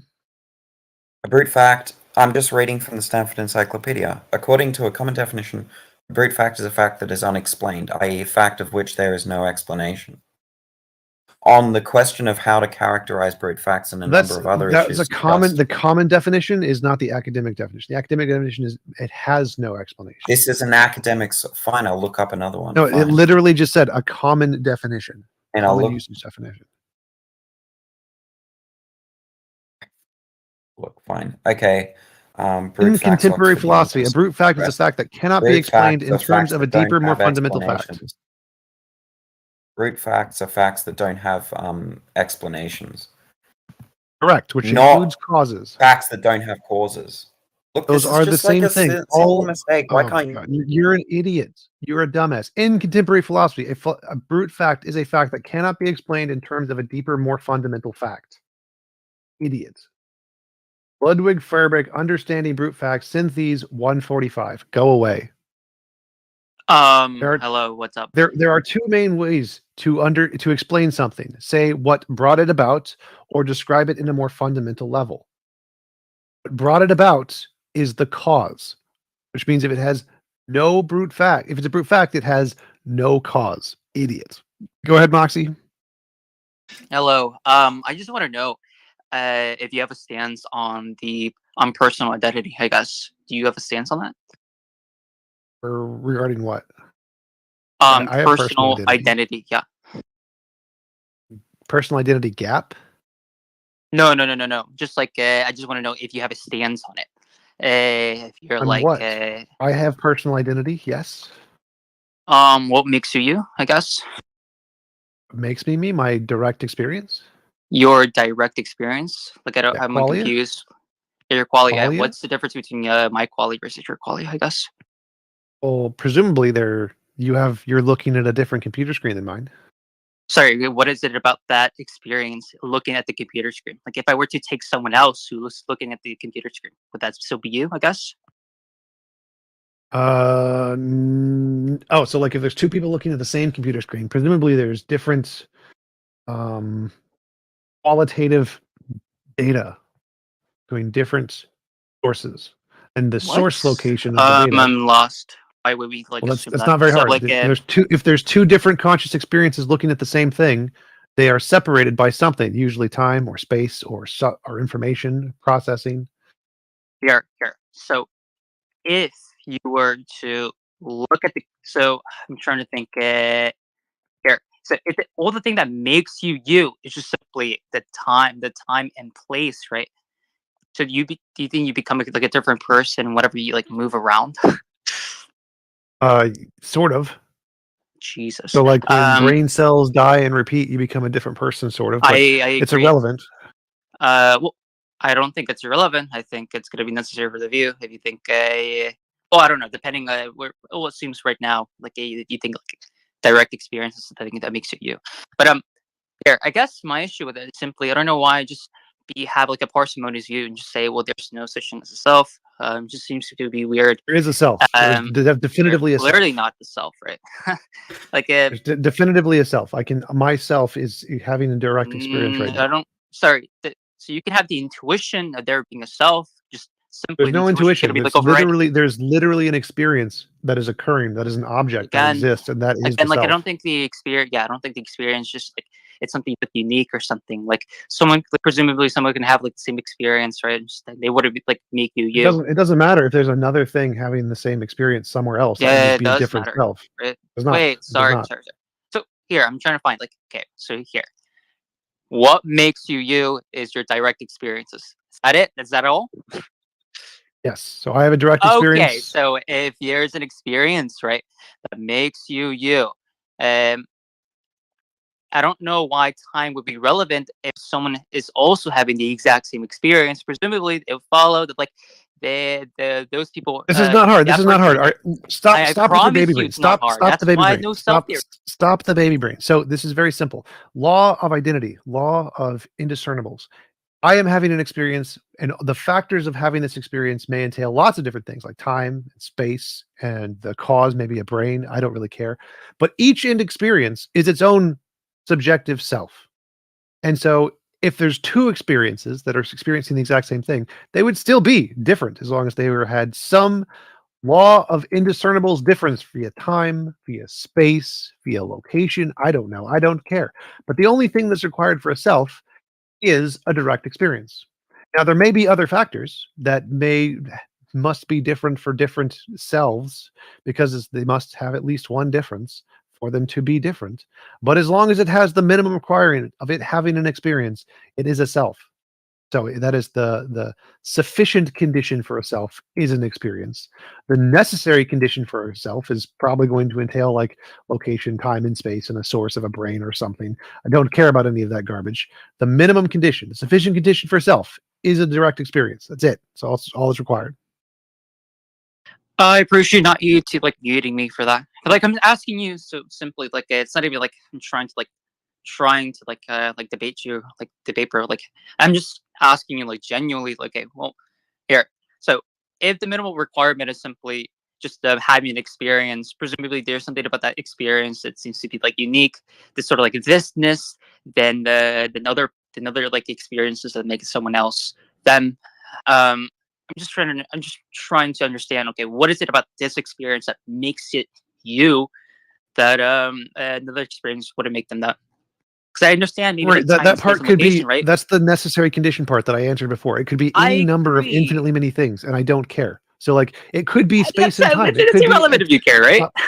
Stop. So if it's the case that like there could be many different ontological factors that differentiate one self from a different self. One possible thing is space. So my location is different than that consciousness experience's location. So I have myself and they have their self. Problem solved. Their there self? could Wait, be- the location of the brain? Wait, stop. Well, the Can I ask a location of the question, though? conscious experience.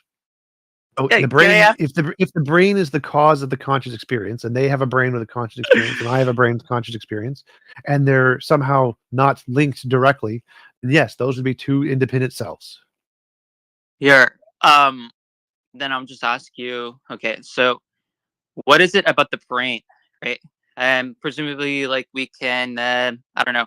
We're Like, we're let's say- assuming the brain creates the conscious experience for the sake of the argument. Yeah, I know.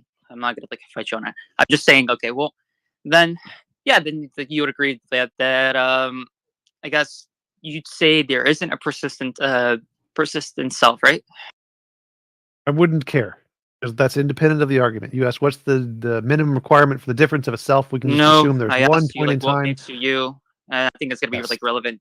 Yeah, of course, it's gonna be relevant. Yeah. Asking like if there's gonna be like if you believe there's gonna Nope, be like a I don't need that. persistent self. I don't. If I'm asking what makes me me, I didn't ask if you need it. I just asked you like a question. right? Stop talking. So if I'm answering the question, what makes me me, and is differentiable from some other self, I can take a single point in time without any kind of transitions between time and eliminate all that garbage from the question. Say what makes me me is that I'm located in this position at this time, and I have this experience, and there's another self that's located at a different position that is not directly connected. It's not at the same conscious experience as mine.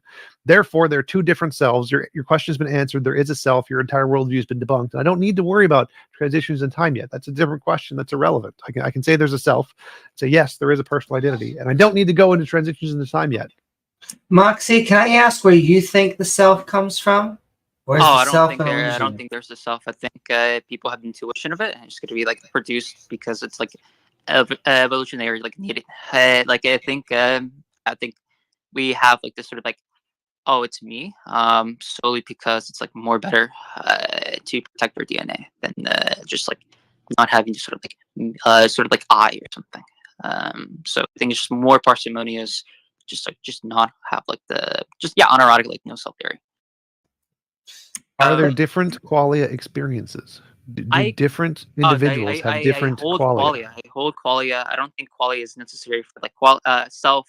I don't think it's necessary for that. Like if that's what Well, I don't care about the necessary. So if we're qualia, right? Wait, Yeah. please don't interrupt me, sir. Please. Go ahead. I can interrupt you as much as I want. Go ahead. Thank you. Wait, I can? Okay, thank you. So No, I in can. regards to in regards to like in regards to the qualia, I guess I'm not sure why it would be needed for the self to I don't Well, know. it's not needed. Forget the like, needed part. you're Why is just it? My question is, yeah, it why is seems that like not you're a just, sufficient difference? wait, Why is sir. that not a sufficient criteria to use to define the self?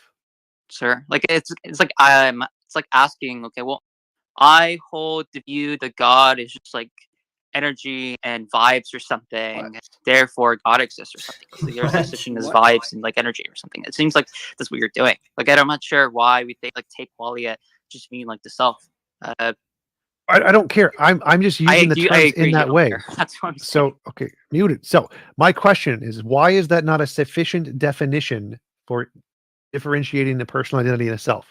Different qualias, different selves. Why is that not a sufficient definition? Because I haven't been demonstrated that such. I'm sorry. Definitions don't need to be demonstrated. Why do I not need to? It's either like you're just like either like a mistaken or it's just like you're not even capturing like what people you think the self would like possibly mean or something. Wait. My question is why is that not a sufficient definition? I don't care about other people. Wait, I already gave you the response. What is the response there? Because you didn't give anything. Sorry, did you not forget? Okay, the thing I said was it's either you're mistaken, right? Or how is that you're mistaken? mistaken, or you're just not even capturing like how what, is that mistaken? Like the self is. Doesn't matter what people think the self is. Yeah, like you're like It's like arguing conceptually with the like mistaken pigeon. like what the self is. It's fine if you are. How? Sure, he's a nice How guy. is that? Yeah, we've How? demonstrated. Wait, we already You don't need to demonstrated. demonstrate things for definition, so that's just Dog. you're being a dumbass. Dog. It's fine. It's fine. Like you said, like, okay, Hmm. why is it the case? I told you, well, because of No, this. no. And you're like, okay, how? And I told you, What? well, I already asked that like a couple of minutes ago. I said, Absolutely like, nothing the you said is coherent well- there. So okay, I'm going to mute you again. I'll ask this very clearly. Why is it not a sufficient definition for the self to say each qualia experience is a self? Why is that insufficient?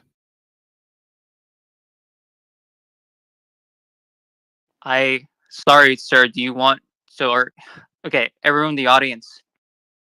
Yay if I did answer the question, or nay if I didn't answer the question. Because I think I'm pretty clear I answered the question, right? I don't think you know how Discord stages work. Sorry. Yeah, you look at that. Saturn, why We is go wrong? woo-hoo people for more agree. popcorn. But Okay, can I? okay, so- No, go, Chicho.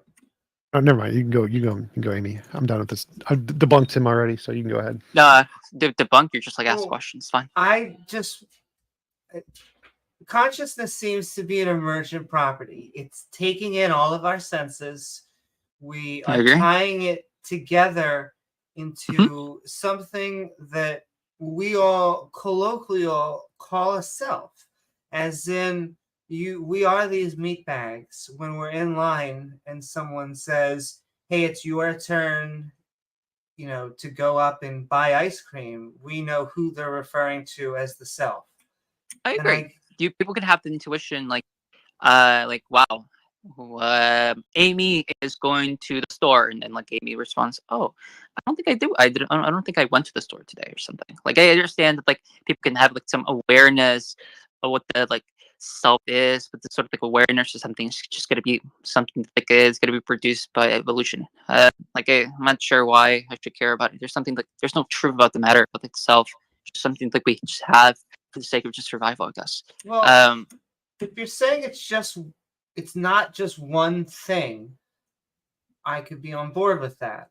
But I would say that the self is a combination of the emergence of all the other senses, as well as the outputs that we give back. Because if something's coming flying at our face, we try and dodge.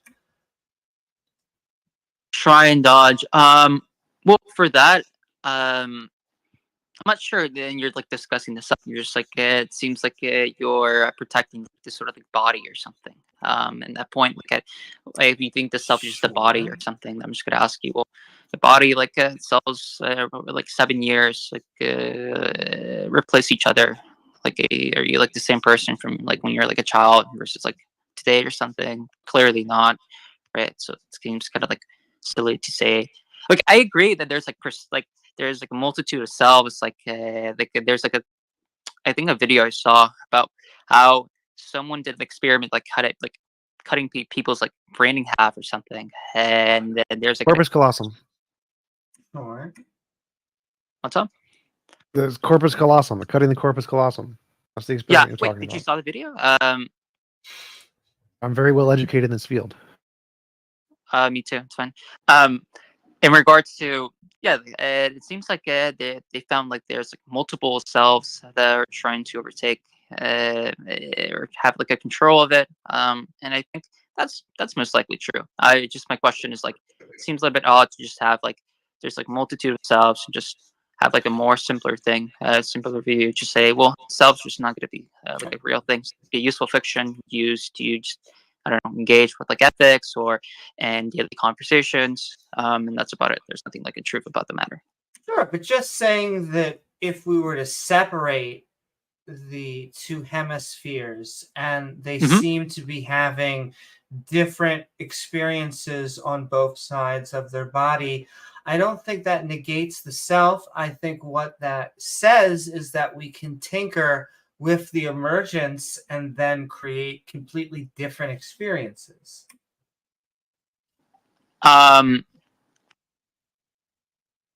I agree there could be like different experiences. I think the thing that was frustrating about like the conversation with T-Jump was I'm not sure. Like I think it makes sense to say, well, there's something unique about my experience that's like private and not like there's no access towards anyone else except like I guess me. It makes sense, I guess. I'm just curious. Like, I don't know if that's the self that people are referring to. Because I don't think qualia is needed for the self. Like, it should be the case. Just you can have like a different view, saying, well, yeah, there is something unique about this experience. It's just not needing to posit that there's this thing that has to be called the self. Simply, just there's some unique experience, and that's about it. Not sure why we'd say that this is the self. There's a lot. That's Again, just how we use the words. Like, what is your problem with that? Because well, for one, it's a useful fiction. I could care less. Like, people can say like that can't be a useful fiction. So if we have independent experiences that are unique to us, and we call that the self, like a title, it wouldn't be a fiction. no. Well, no. I agree that you can call something the self. I'm saying when we do that, it seems like at that point we're not trying to do like anything at the matter, and we're just like I guess finding the best solution possible that like doesn't like require any like minimal like I guess like trying to figure out like what is it that like the self is like unique about, like what is it that like why we have this this unique thing, thisness or something versus like someone else who has a completely other thing that makes them unique. And just like we're just like lazy at the point. Just say, well, we just call this a self, and that's it. Like we call it, we like move on or something. Yes, that's because the question's been answered. So if we want to know what is a self, it's an independent quality experience, and then you can have a further question is, well, what makes these independent quality experiences? That could be answered in many ways that we just don't care about. We've answered what the self is. So is it the fact that they're spatially located or spatially isolated? That could be it. Maybe they're spiritually isolated. That could be it. Maybe they're independent souls. That could be it. I don't care. All of those answer the question. All you need is, here is the sufficient criteria to establish a self, which is an independent quality experience that is isolated from the rest. Problem solved. So here. I like it's like fine if you give it an answer or response or something. My question is mostly like, okay, well, is there some actual like legit like certain like an answer that we feel confident that raises our credence that like, yeah, this is like most likely the case, rather than it being like a useful fiction. I don't think just like pointing towards like there's are like sort of like private. What do you mean by most experiences, likely the case? What is most it's most likely the it's case? like most likely true. Like we have, What is the like, a statement high that is most probability. likely true? What is the statement that you're referring to? Yeah, quality exists. Not quality exists. I mean, that self exists. My bad. If those are synonymous, they would be equally as probable. I don't. Well, yeah, we have to check your priors because I'm not sure if that's true. What?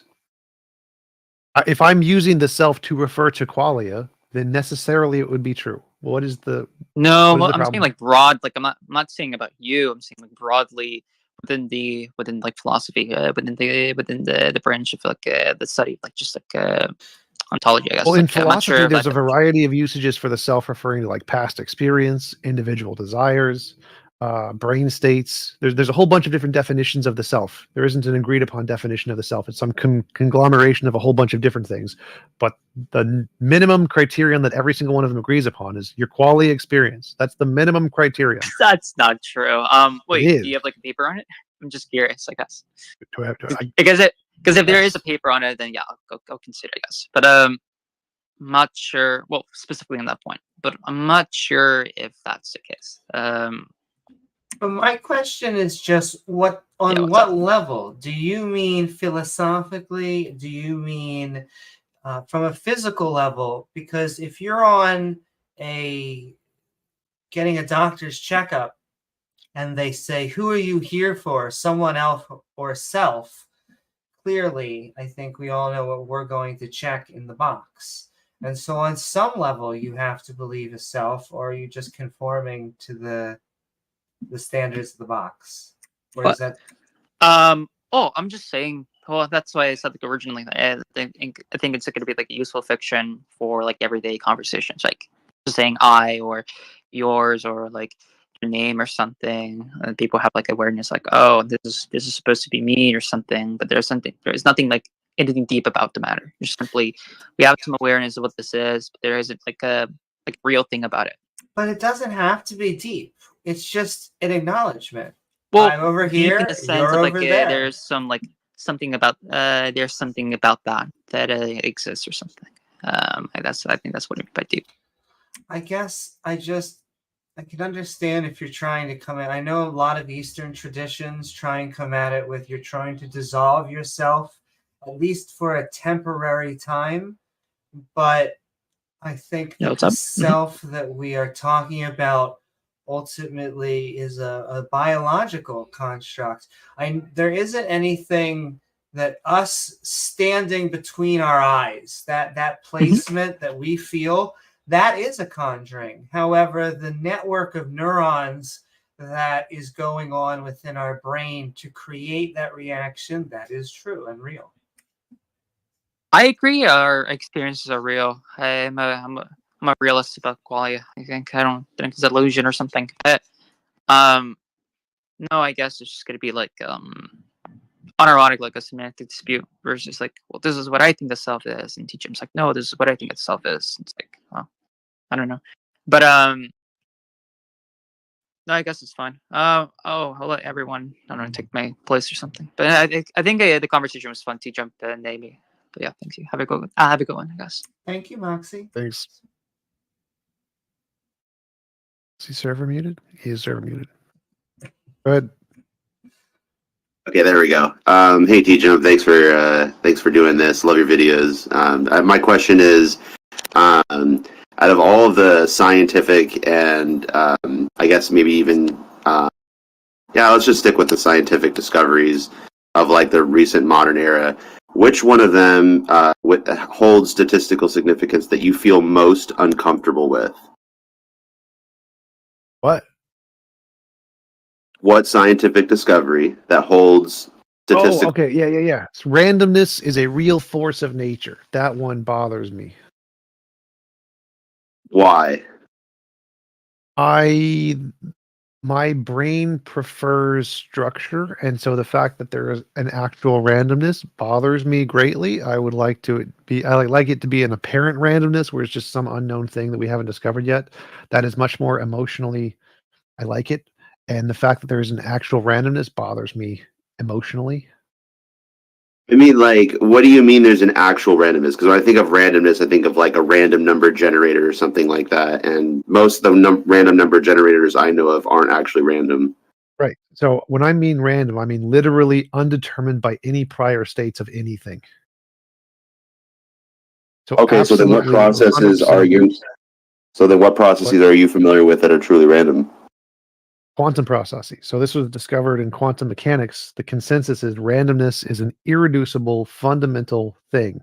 It's not just apparent. It's not just undiscovered. That was one of the options. So this is a paper from a snapshot of foundational attitudes in quantum mechanics by Schlosshauser, and he asked questions on randomness.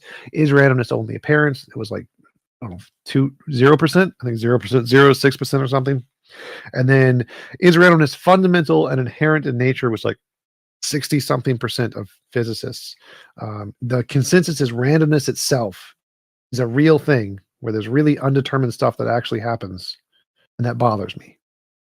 Okay, that I can see like that is a little because like most of the things I see around me are not actually like completely random. Like there is like some predictability, but you're right that like the quantum processes are using but I thought that's like because of the framework of physics that we currently have, like in its limited capacity, we have to assume that it's random because it presents itself that way, right? That was one of the questions, and so that was the is it only apparent question, and the answer was no.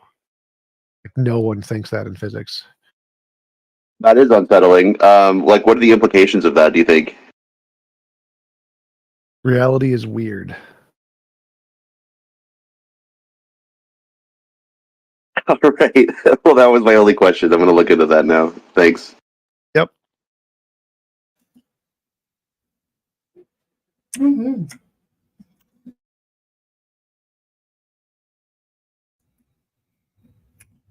Yeah, I'm an agent of chaos, so I think my brain was like, yes.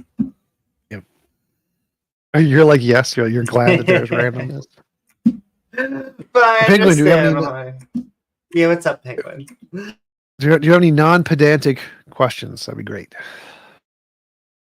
Yeah, I had a question about your moral theory, but look, I just put like a bunch of Sounds like screenshots. a pedantic question that I'm not interested in. Well, I'm just saying I put a bunch of screenshots in Atheist Colon. Oh, what? Where the fuck did it go? I don't think we even have a chat, but I'm not going to look at them anyway. Oh, we do. Well, I just put a bunch of chats that brute facts are explanations. Things with Yeah, no that doesn't- explanation, not You're things with no cause. you're not understanding what I'm saying. Go talk to a professor. They will literally say, yes, I'm correct on this. So you think a brute fact is something without a cause? Yes. That's one of the entailments. Just like a rose I is a understand flower. that's an A entailment. cause is an explanation. That's not the Therefore, definition. if something that literally is irrelevant, so saying there is other things the word could be used for outside of the scope of the conversation just means you're a dumbass. You're being pedantic. I'm going to kick you. Drop it. Right. Fine. I mean, I think you're wrong, but maybe we'll talk Drop about it, this another or I'm time. going to kick you. Last warning. But there was also Send in Love. I Sorry. know there were theists out there. Raise your hand at any time and we'll bring you up as well.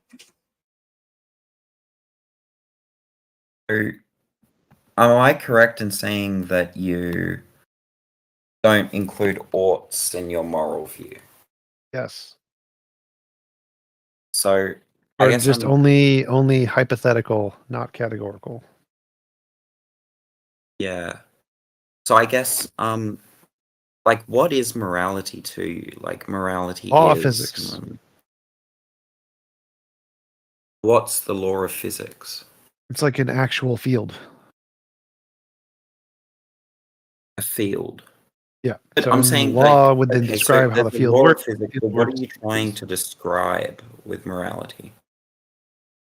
Like I'm saying, there's actually literally a physical field that exists, which is the moral field that affects our brains in such a way that produces moral intuitions, and which then leads to moral progress.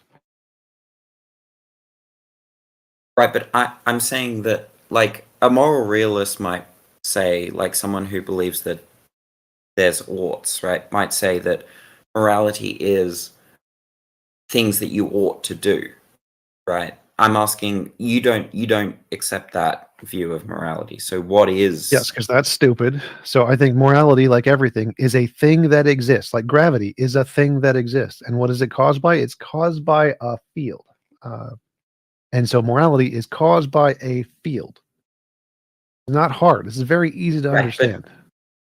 there's a phenomenon that you're trying to explain with gravity, Yes. right? Like you Yeah. see things move Moral towards intuition and each moral other. progress So what are is you the trying phenomenon. to? So you're trying to explain why people have All moral morality, intuition. all conversations about morality refer to moral intuition and moral progress. Every field of morality, that's all we're talking about. So morality is what? Whatever is causing those things and the patterns in those things. Okay, so I'll just write this down in Atheist Call and Show. So morality is whatever causes moral intuitions. Yes, and moral progress. Yes. Moral intuitions. And yeah, I disagree slightly with T-Jump here, but Morality is whatever causes. I'm here moral to disagree with intuitions. You theists. sure about that? Yep. Seems like a So really weird if way. whatever is causing moral intuitions is like evolution, then morality is subjective. If what's causing our moral intuitions is a platonic object, then it's subjective, a platonic object. If our moral intuitions are caused by some kind of God morality, then yes, it's sort of objective by a subjective God guy. So whatever is causing our moral intuitions or our moral feelings, that is morality. It's like whatever is causing stuff we see is light. Yes. But it seems like there's going to be like an potential infinite amount of things that cause our moral intuitions. Like, I'll give you an example. So, well, then those infinite number example, of things would be morality. Okay, yeah. For example, like I'm a vegan, right? And part of the reason why I'm a vegan is because I grew up having cats. You know, I really like my cats. I had at least one cat Yes. since So I if was 5. all of the I like reasons cats, are too. subjective reasons contingent on your society, then morality is subjective.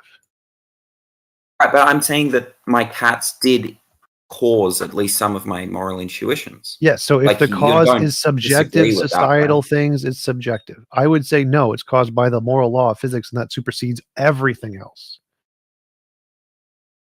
So, yeah, okay, well, I guess I can put it into an argument then. So, premise 1, you said that morality is whatever causes moral intuitions.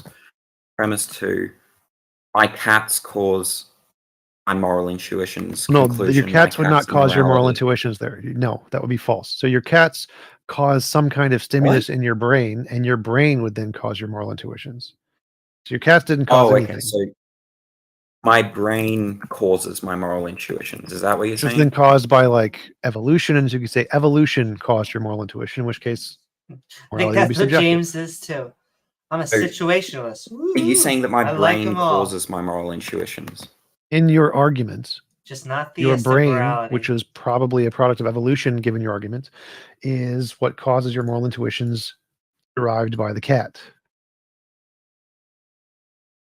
Okay, but do you take causation to be transitive? It's irrelevant. Pedantic irrelevancy. Well, drop it's it. not irrelevant. Pedantic because irrelevancy, it's- drop it.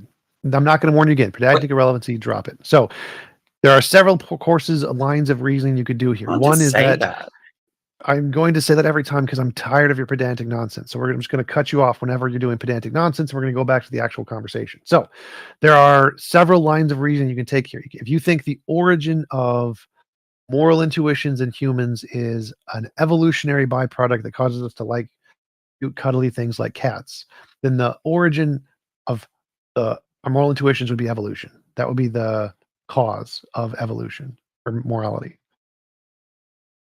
But you don't deny that, like, me having cats as a child influenced why I like animals now, right? Yes, but I don't care about that.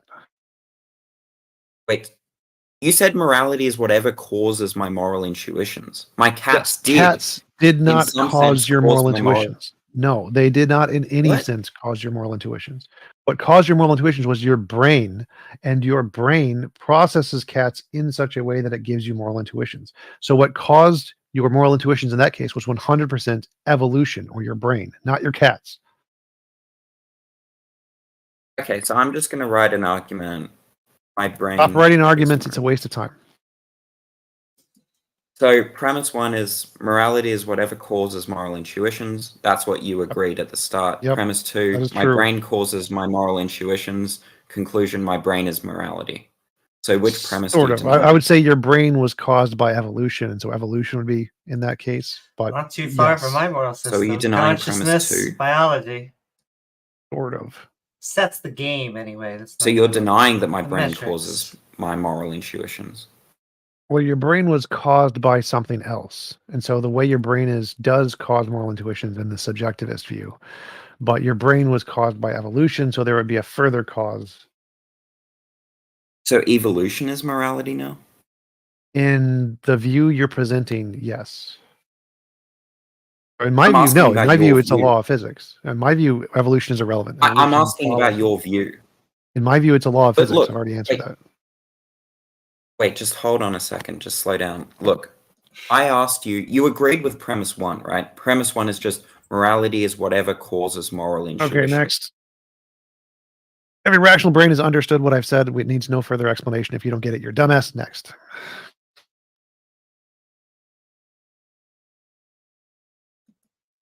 Not to mention it doesn't deal with theism. Just atheists may argue amongst themselves, or agnostics, or skeptics on that.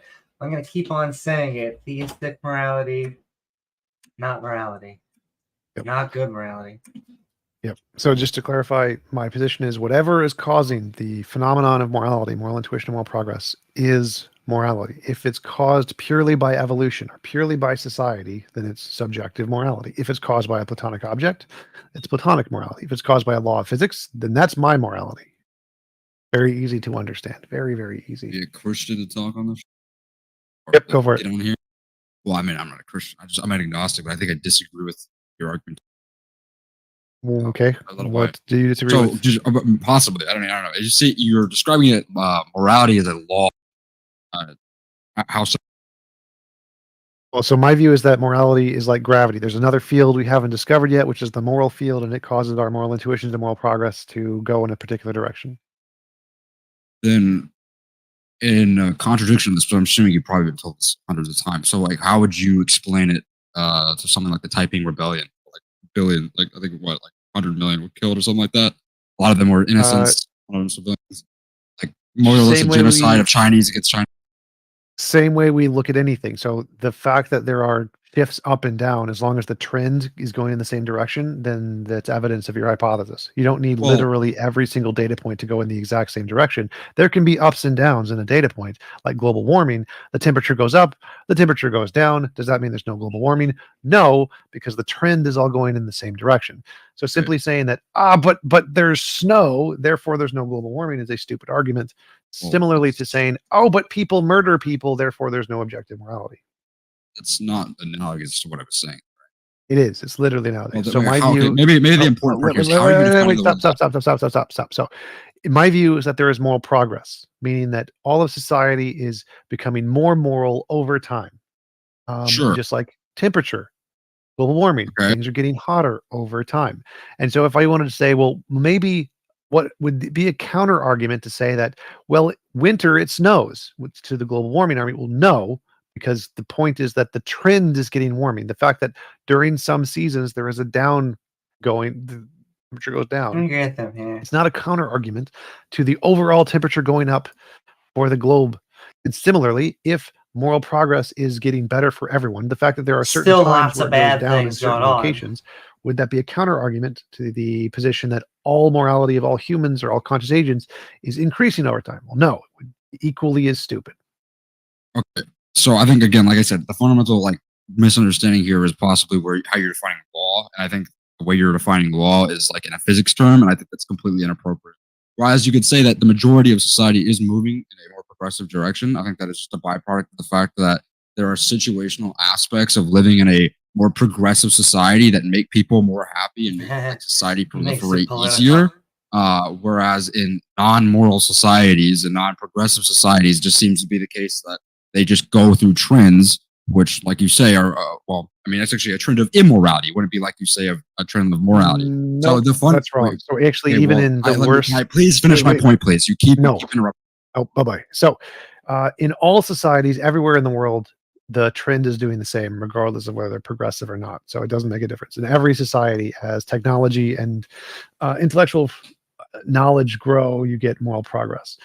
You can disagree, and you can think that morality is a product of evolution in society, and that's fine. That's called subjective morality. You can take that position. But my position, since we're simply just defining my position, is that morality and moral progress are actually caused by a fundamental thing in nature, like gravity. It's a field or something that we haven't discovered yet. The hypothesis, I think, is better than the dumb one that you have, but that's just my definition. You can also wait, 1 second. Am I going to be allowed to speak at all? Or am I just going to get muted every time? If I deem it, you will be allowed to speak. Okay, I understand. You're very egotistical with it. So sure, I'm happy with that. So I hope you do realize that you're making the exact argument that a religious person would make. Sort of. Not just sort of. You are making the exact argument they make. I believe that there is something that defines morality that is outside of our current understanding. That is what a religious person. No, so I start with the phenomenon, moral intuition and moral progress, and I see a pattern in this phenomenon. I then infer, if pattern continues, what would the end point look like, and then hypothesize what the cause of that might be. So mine isn't like a religious claim where it's like I have feelings and God. Mine is looking at the data, making an inference of where it would lead to, and then making a hypothesis based off of that data. The majority of the world is still in turmoil. You understand that, right? So, your data would be very subjective to only the most prosperous of nations. No, it's all time throughout all humanity till this point. Well, and this is the point I want to bring culture. is that we are actually living in objectively the best possible time throughout history. And so, although there is terrible, horrible things, there have been terrible, horrible things throughout history, and we're actually getting, it appears, more moral. We are. Yeah, sure. And like I said, I didn't deny the trend of people becoming more moral, more progressive.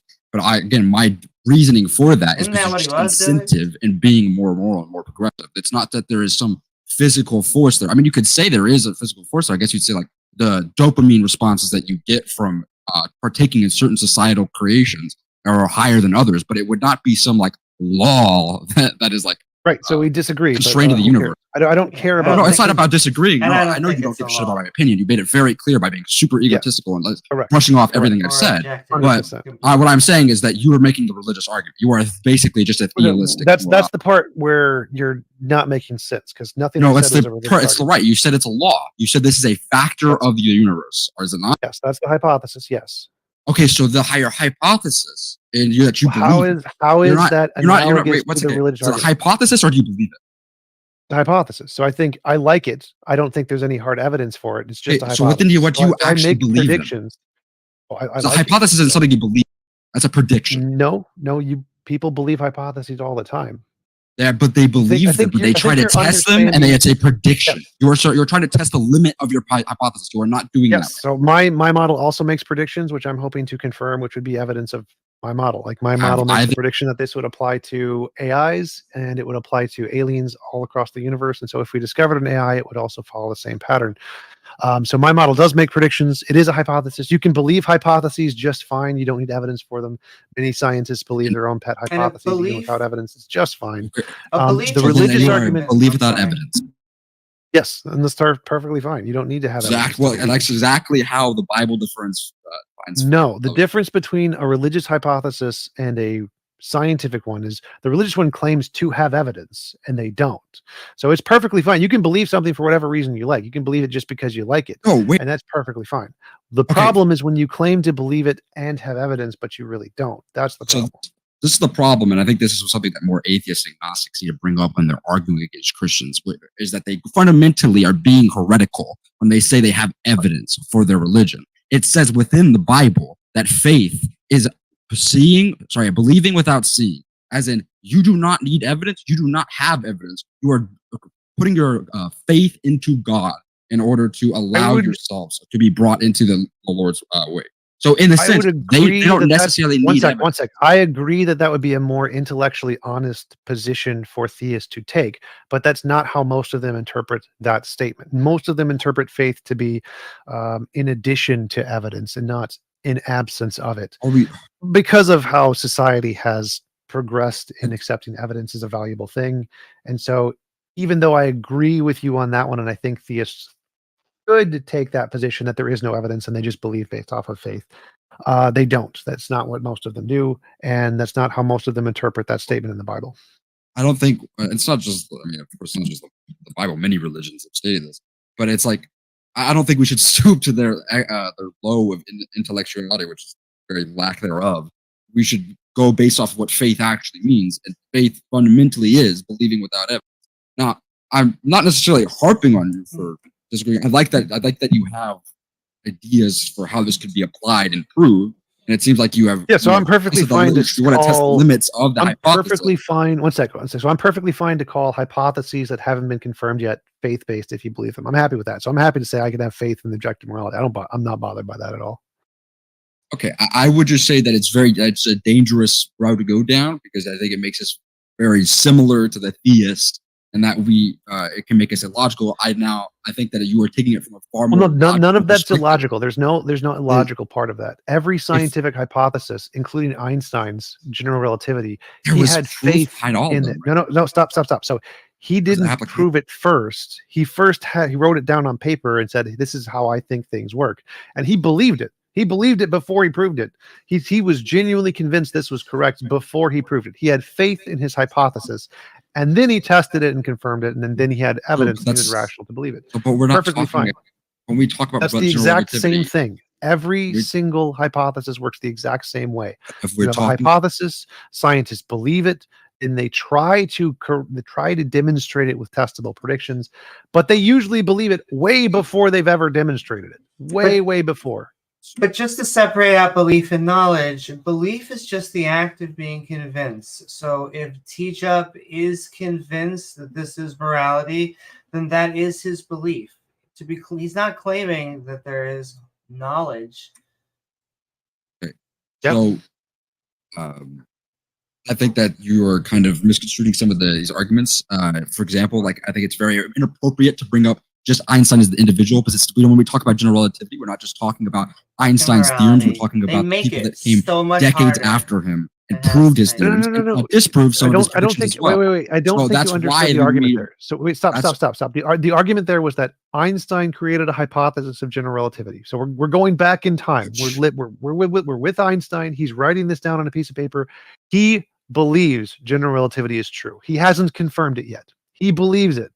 So he has a hypothesis. He believes the hypothesis, maybe based off of faith because he has no evidence yet, but he believes it, and that's perfectly fine. He's done nothing wrong. He's not analogous to religion, because what he did was he started with the data, looked at a pattern in the data, inferred what it would look like if this continued, and then built a hypothesis around that and said, I think this pattern is correct.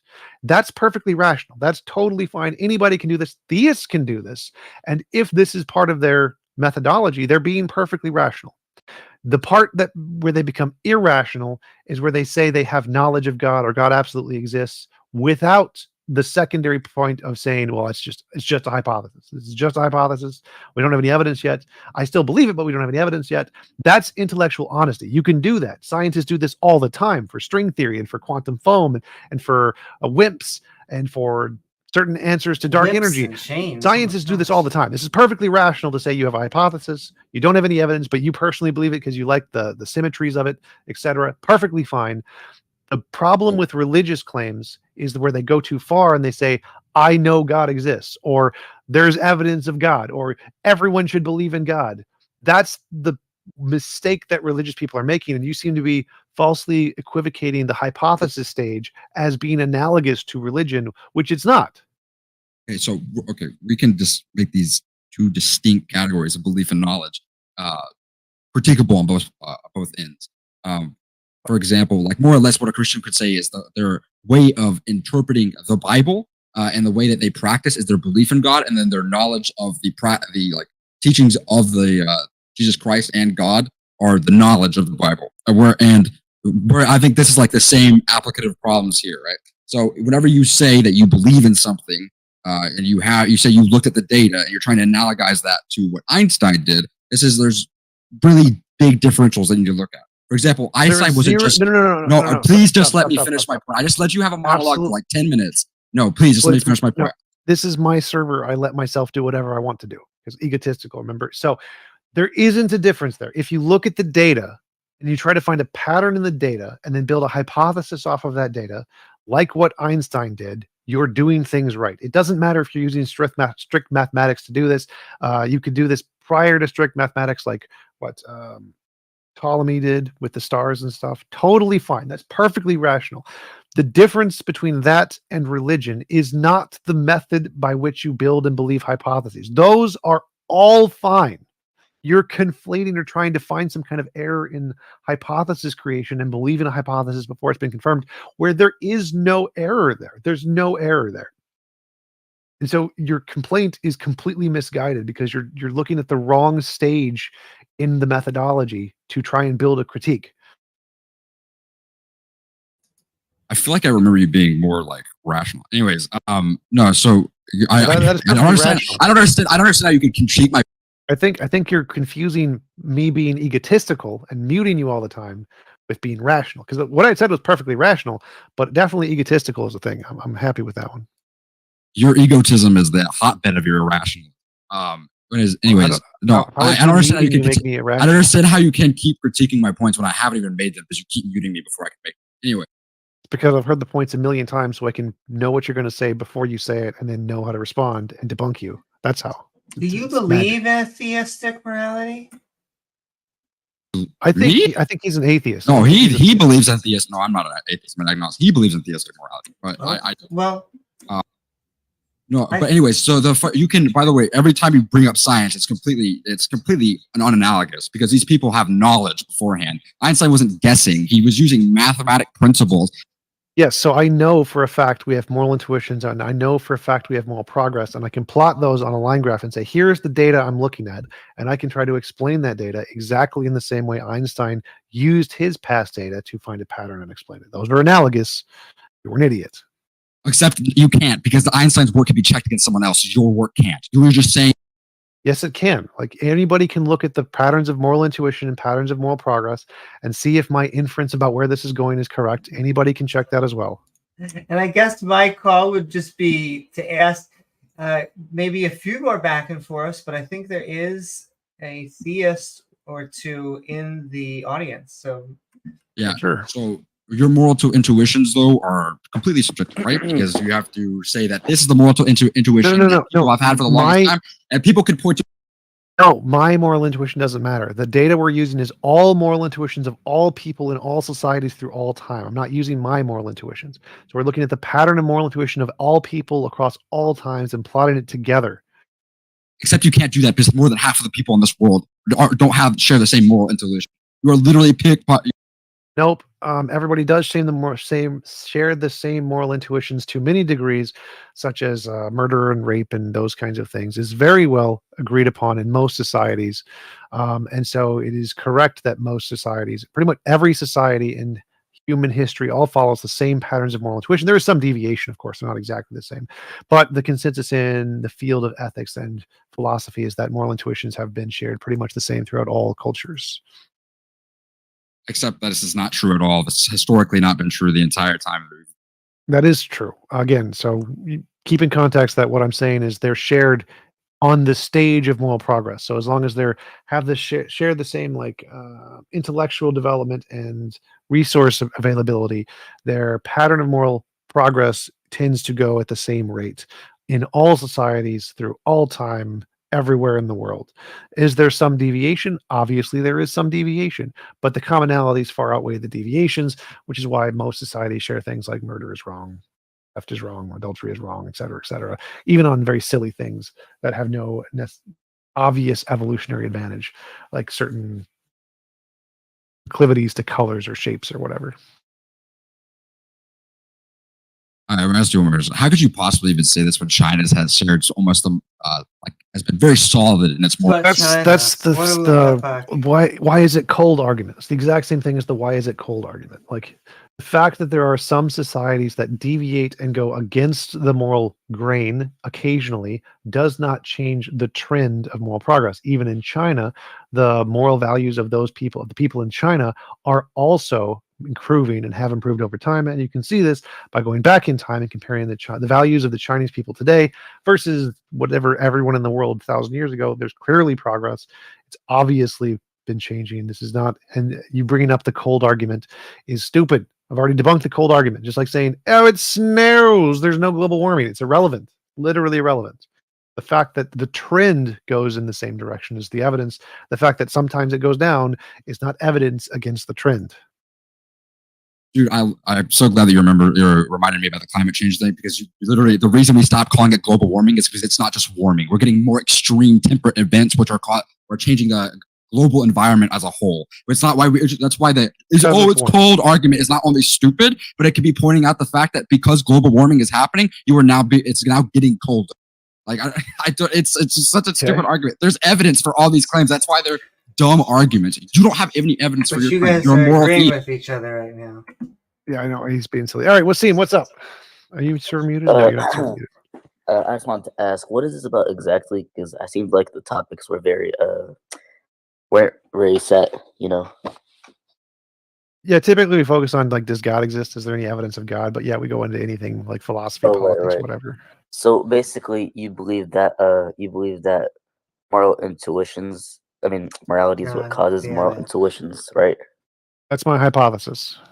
That's your hypothesis. Well, didn't have much preparation, but I have a new idea about that. Okay. And that's just my own thoughts and theories. Vernon shrugging right away. What we have is just our universe, right? It's just this. There's nothing outside of it to confirm it. All we have is the universe, and that's it, right? So I think that whatever is inherently being entered into our minds, it must be true, because if we're going to come from a position where all we have is the universe, then I think that that what our minds inherently have, it must be true, it's there's no real for example, Uh, evolution.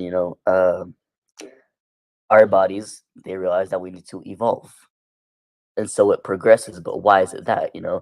It does it inherently. And If yeah, I could just pause you real quick, evolution is like a force of nature, as wherever life is, evolution, because populations of genes will eventually be naturally selected. And right, but sorry. oh no, it's just we have a fact. It would happen whether there's an agent or not. Right, but coming from a position where assuming that there's nothing objective, like let's say that there is nothing before the universe, right? How can that nothing dictate this universe being objective, like the laws we have? How can we dictate that this is what's set?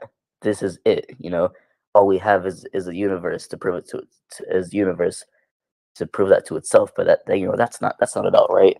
I find it to be very circular to say that. So, I think to give reasons onto why we evolve it doesn't have much of an objective proof. It will still only be to us. It won't be objective.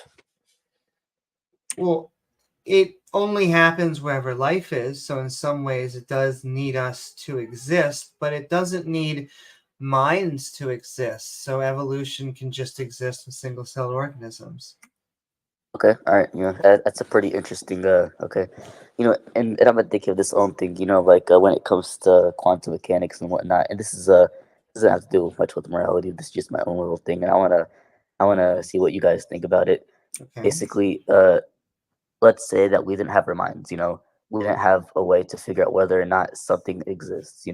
Our minds. That's how we get the criteria that something exists, right? If we didn't have our minds, does anything exist?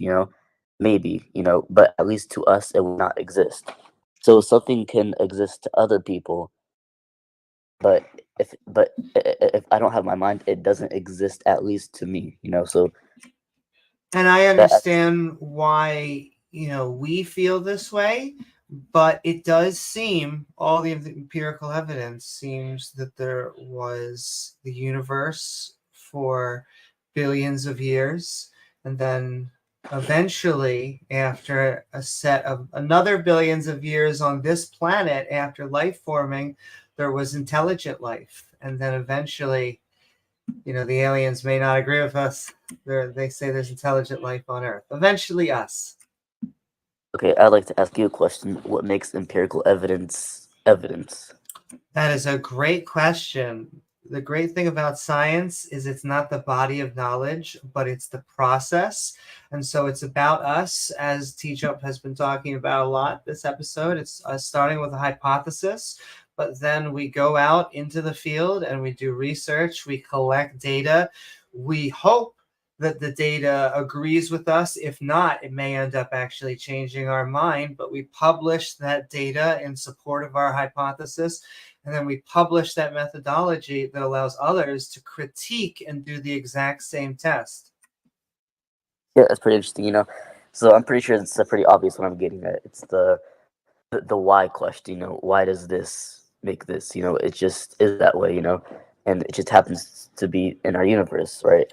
But the main thing is if the criteria that we get, the criteria we use to get to the conclusion that something exists, if the criteria wasn't there, then does something exist anymore? That answers You the question. said the why, and what do you mean the why question? The why towards, I guess, the who or the what?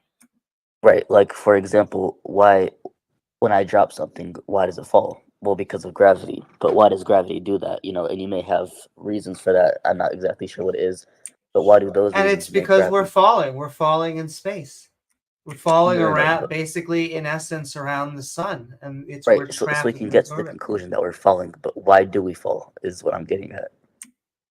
Well, I guess because of gravity. Right, but why does gravity do that? Well, and can I also point out that why questions are often not scientific questions?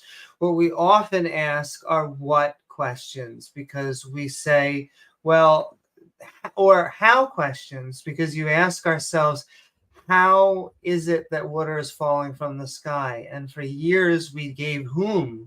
We gave Well, it was a dude that was sending lightning bolts, and eventually water was able to form around that. But we now know it's the water cycle. Well, maybe you can say that it doesn't have much science behind it, but I don't think that you can get behind, that it has real logic behind it, because I think the difference between thinking that Zeus is the one that made lightning, I think it's very different when you're being presented by the why question. I just don't think it's the same at all, because there's not much you can do to further experiment with it and to figure out why things really happen. And anyways, that's just a point to establish before I explain what I'm getting at here. So let's say that the criteria we use to get to the conclusion that kinda something understand what exists he is that said, you can feel but- it, you can touch it, you can, whatever that is, right? We get that from our minds. Our minds will give us the criteria. So I want to ask you if with the criteria that we get to conclusion that something exists, does something exist, at least to us? We believe that it exists because we are agents. We seem to No, have no, good no, no, no. evidence. Not if And you you touch believe it exists. No, I'm not asking you whether or not you believe it exists. I'm talking about, let's say you couldn't feel, touch, or any criteria that you use to get to the conclusion that you use to get to the conclusion that something exists. If none of that criteria was there, does that thing exist at least to you?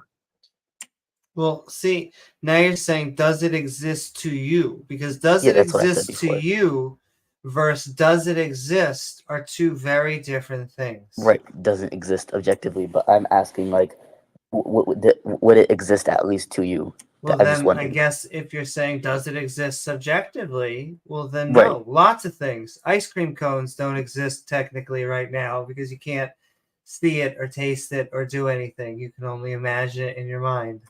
Right. So as of right now, there are no ice cream cones, and So as of right now, you don't have any ice cream cones. You can get Does to the that conclusion mean there that are ice no cream ice cones don't exist? No. I'm talking about you right now. For you, it does not exist. Okay. But I So guess with that basically- separated, I guess my question is, so what? So the conclusion I get from this is if so basically the way that we get to the conclusion that something exists, it comes from our mind. And basically, if our minds wasn't there, then does it exist to at least to us? Well, it wouldn't. And so this is just the way that I like to prove that the world is dependent on the mind and the quantum mechanics and stuff. At least to us, it wouldn't exist. And that's why we use science. Science so far is the only process that we know that takes out human bias. Because Right, and that's the way to prove something, definitely, But, with this, we just aren't really sure, So we know that part's wrong because there are things we can't see. Like we can't see other galaxies. We've never got seen louder. them. But then we built telescopes, and then we could see them. Does that mean that the galaxies didn't exist before the telescopes existed? Maybe, and I see your point What? there, because at the time... Sorry? There's no maybe there. That's a definitive no. So like galaxies don't exist because we built telescopes. No. Okay. But let's say that there was no way to figure out whether or not those galaxies exist. At least to you, would those galaxies exist? I don't know what that means. So like if we didn't have telescopes, I could never see a galaxy, right? Right. And then we built telescopes and we could see galaxies. Okay. Same with particles. We can't see particles, but then we build telescopes and we see particles. We can't see germs, so we build telescopes, microscopes, we can see germs. Humans' brains, in our experience, does not have an accurate representation of reality, and then we build tools that give us a more accurate representation of reality. And this proves reality is not created from our experience, because there's lots of things we don't see, and we have to build stuff to be able to see them. I'd like to say that I don't think this example is also very exactly what I'm suggesting. What I'm suggesting is right in front of you. If you couldn't feel, taste, or any criteria that you use to get to the conclusion that something exists, right in front of you, does that thing exist? It's not like you can grab a telescope and you can see, oh, there it is, it exists, you can see it. I'm saying if there was no criteria, does that thing exist at least to you? I can imagine it. It makes me laugh. You can imagine it, but to you, does it exist? Because That question does not make sense. Well, Things cannot exist to you. you. That is an incoherent no. sentence. Things do not exist to you. What? Yeah, this is because this is coming from a bigger part of our universe is not objective, and that's a whole different thing. And I have to go soon, and I'd like to talk about it more because it's something that I like to ponder about a lot. But what I mean to you is like what so let's say that there was a door and you couldn't feel it, you couldn't anything, nothing. You had no idea it was there. It could objectively be there, but to you, it would not be there. No, that's incorrect. So, like, Oh, I would not be aware of it. That would Right. be the correct way to phrase that. But existence is objective by definition. There's no exist to you. That's a contradiction. It either exists or it does not exist. The door does exist. I would be unaware of the door's existence. Right. Okay. And this is another thing. This is just a question that I asked. Like, I asked Amy, would it exist to you? Okay, It maybe. doesn't make sense. Again, maybe that's not. a contradiction. That's literally a contradiction. I would be unaware of it. All right, unaware of it, whatever. The idea that something exists objectively, I don't think that's pretty. Like, how can you get to the conclusion that something exists objectively? Science. Okay, but what makes that a valid resource outside of our universe? Oh, It can outside differentiate of the universe. imagination from reality. Since it can differentiate imagination from reality, it would apply to things both in and outside of our universe.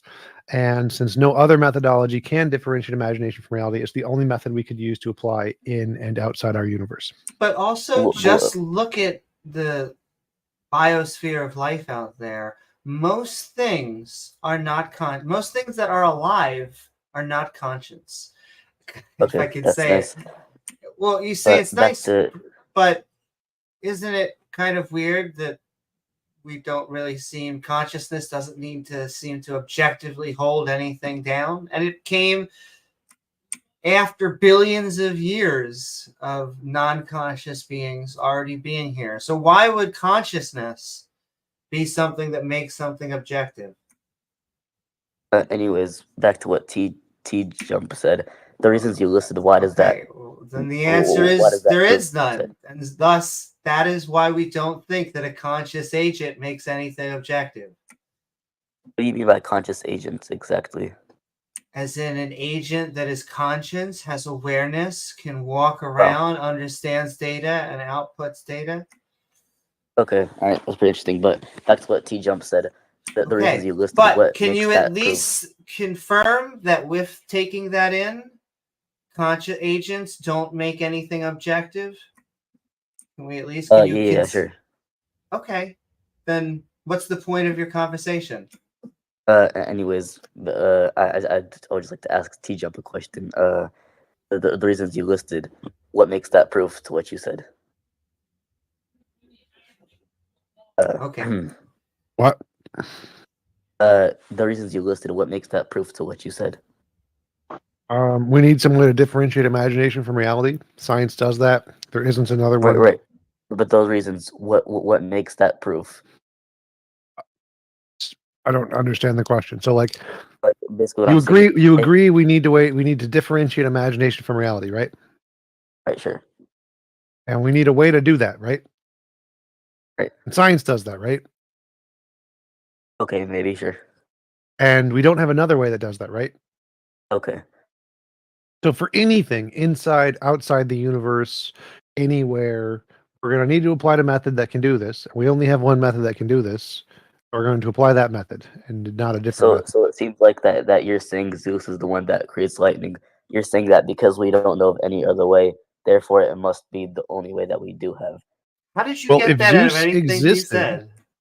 If Zeus existed and was real, and we could demonstrate Zeus was real, and we saw a lightning bolt, and we knew Zeus created lightning, then yes, the only rational conclusion would be Zeus created the lightning.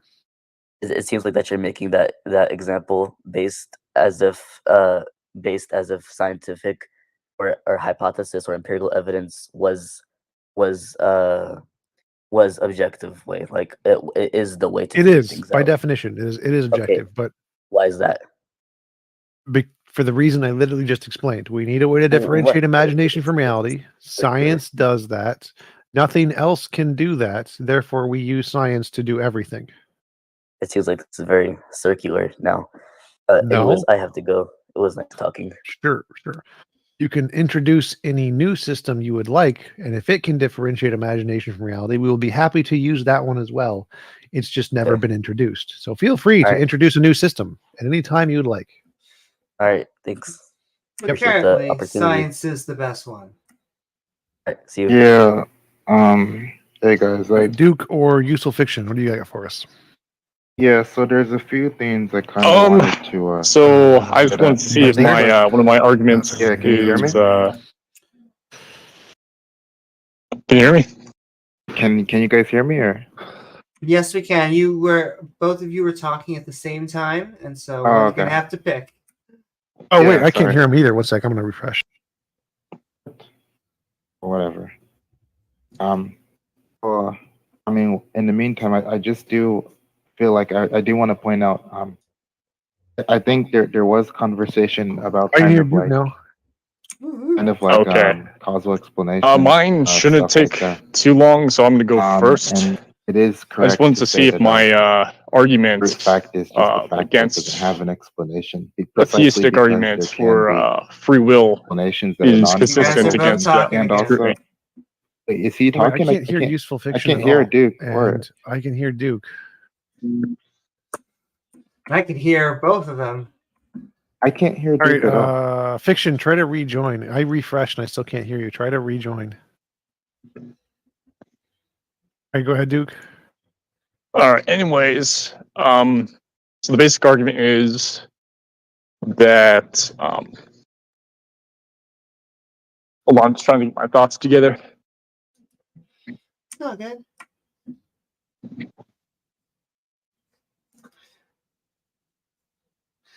Everyone, don't forget to like, follow, and subscribe, and send in love. Completely just spaced out here. Hold on. Yeah, you said you were going to bring up an argument against free will or something.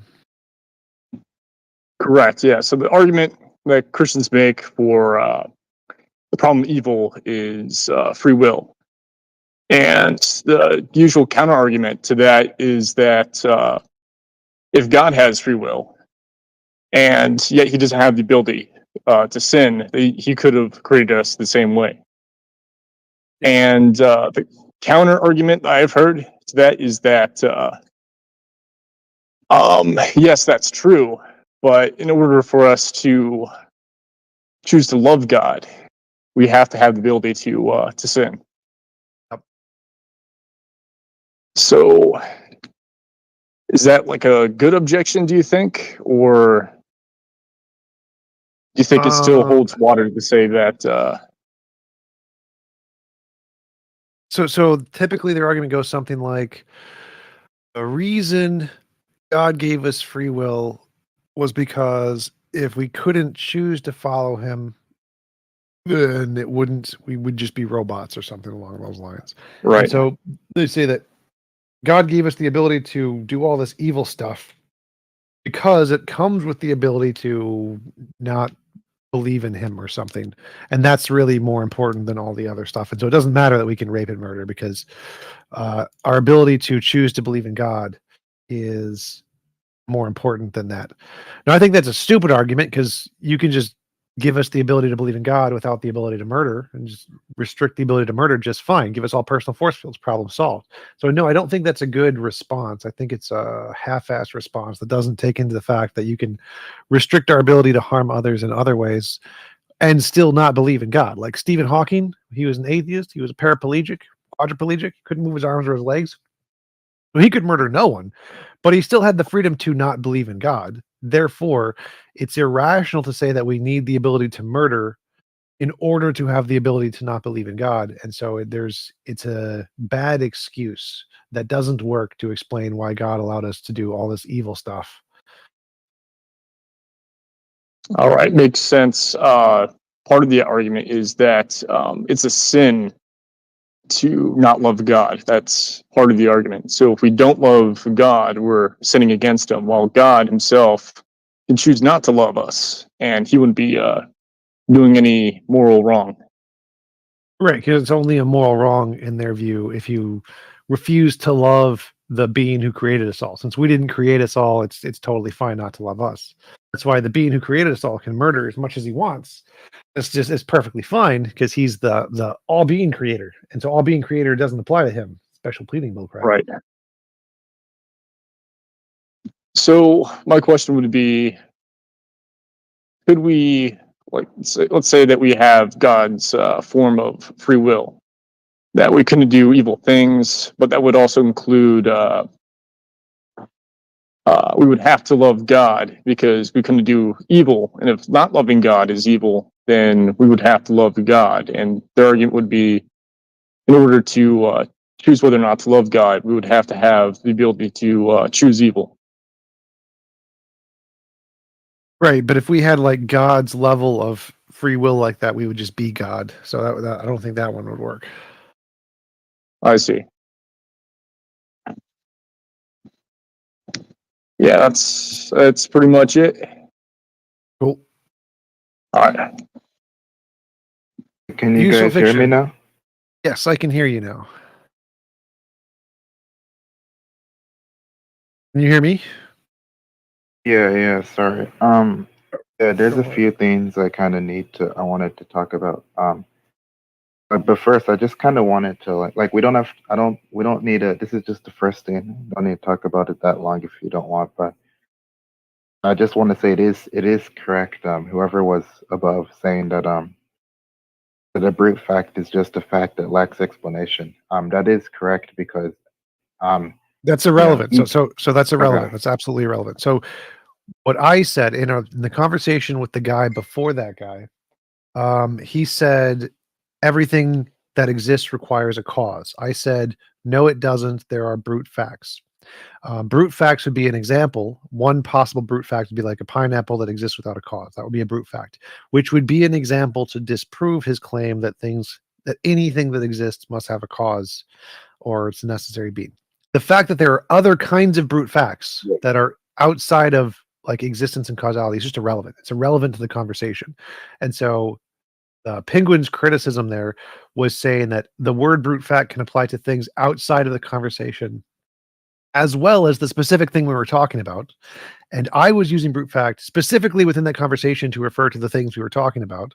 And so Penguin's criticism is an irrelevancy. It's like, oh, that word can be used to mean other stuff too. Great. I wasn't disagreeing with that.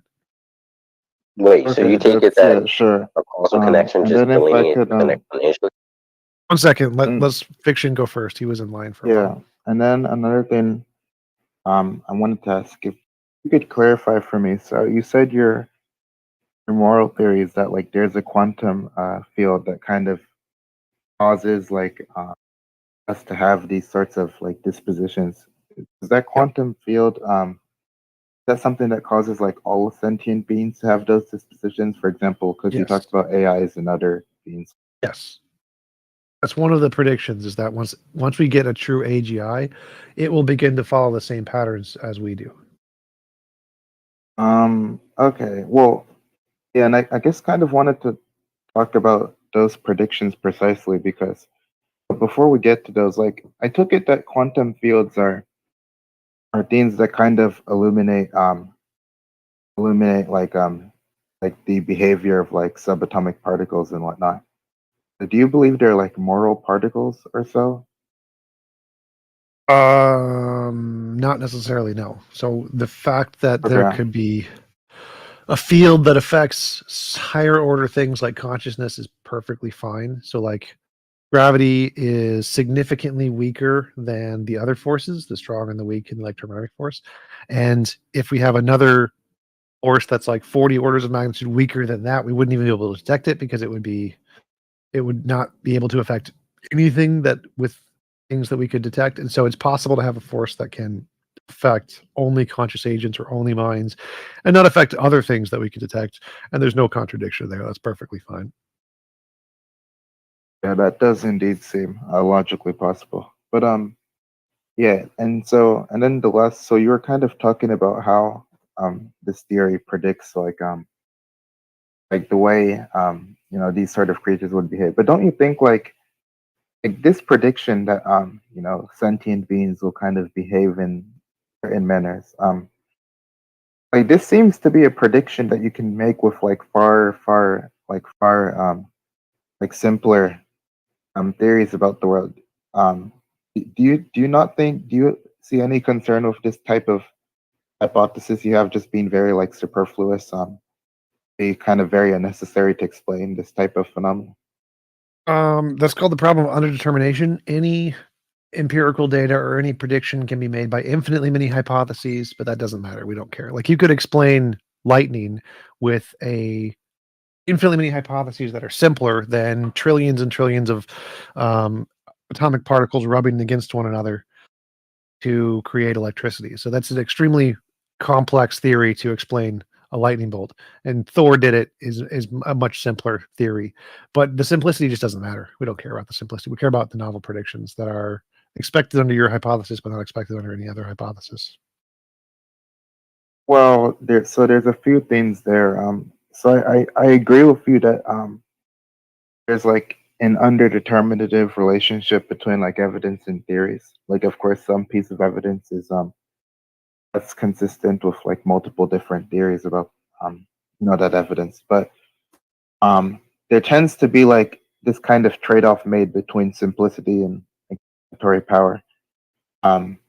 So No, not like, really. So that's part is a purely philosophical thing that scientists really don't care about. None of that matters. You can make a hypothesis as complex and silly as you want. I think Schrodinger did this, quantum mechanics, and it worked. It made Tesla predictions, and he got it right, and that was it. He's right. We don't care. So it doesn't make a difference. The simplicity spot, the explanatory power spot, don't care. If you can predict the future, you win. It's as simple as that. wait, but you don't like you don't think that maybe I don't understand your view on this. Like surely you'd agree that if there's like a theory that has like a conjunct of P and Q, and the only thing that does the explanation, the only part of the theory that makes the predictions is P, is just like there, but it doesn't really have any sort of relation to what's the predictive power of the theory or the explanatory power. You think that like if we just had the one theory P and another theory that was P and Q, you think that it doesn't matter? Like there's no reason to select one over the other? Right. So like if we have two theories, one which is P, one which is P and Q, if P and Q was created first and successfully made predictions, and then after the fact someone said, just P, that would just be a waste of garbage. We don't care. It's post hoc rationalization is garbage. P and Q is still the justified theory. So like, for example, if we had a Bible that was written 6,000 years ago, said DNA is a double helix, the universe was created the world was created 4.5 billion years ago, Earth is 13.8 billion years old, because God created it that way, everybody would be justified in believing in God. Everybody. The fact that we could come up with other hypotheses later is just irrelevant. We don't care. So what matters is the ability to make novel testable predictions given a certain hypothesis, and the fact that people can come up with other hypotheses later that are simpler, we just don't care. It doesn't make a difference. It's just garbage. Anybody can post hoc rationalize, and there are infinitely many theories that can be post hoc rationalized to explain the data, many of which are going to be simpler in some ways. But what matters is which one allows us to predict the information before we know it and get it right. And so in order for the simpler theory to take over, it would then need to predict something new that we didn't know yet and get that right, in a way that the older theory didn't. So simplicity is just garbage, waste of time, semantics. Same with explanatory power, garbage, waste of time, semantics. You can have theories that have like a god, a single entity that explains everything, a magic leprechaun named Bob. But we don't care how much explanatory power that has. What matters, like we can still say there's multiple entities that all do a bunch of different things. And even though each entity has less explanatory power than one super god that explains everything, we're still going to prefer the multiple entities because of lots of other reasons. And so again, explanatory power and simplicity are just irrelevant philosophical garbage that scientists don't care about. Give me future predictions or go home. I don't know. Maybe I'll put it in a way that like is hopefully more intuitive. So like imagine like when Einstein made like his theory of relativity. Imagine if the theory was so all the commitments of the theory of relativity as of now that have been like very predictably successful. Imagine, his sort of theory hypothesis was that and God exists. And clearly that's like what we know makes all the predictions is precisely what the theory is as is now. If It his has nothing to do hypothesis with was God. God exists and God causes these things, and he got a bunch of them right, then that would be No, justification. not that to believe in God, the extinction. not that God causes them. God exists. Well, that's a And- requirement of the hypothesis. So like in order for this to be analogous, you have to say God exists and causes these things. So like in the Bible analogy, God exists and wrote the Bible, which is why all these things are correct. In my analogy, morality exists and causes the morality, which is why it is. If you just randomly tack on something for no reason that is completely irrelevant to everything, then yeah, obviously that would just be a waste of time to include that in the theory.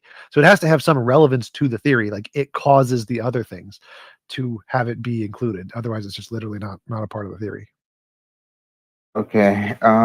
Yeah, if Einstein Yeah, said but God causes these things, and that's why I'm making this prediction, then yeah, that would be potentially justification for believing in God. And there are actually cases of that. Ramanujan, the mathematician, said he was getting his mathematical genius from gods, and he was able to solve very significant mathematical problems, which no one else could. So that could be considered a potential evidence for God. Not very strong evidence, but potential evidence.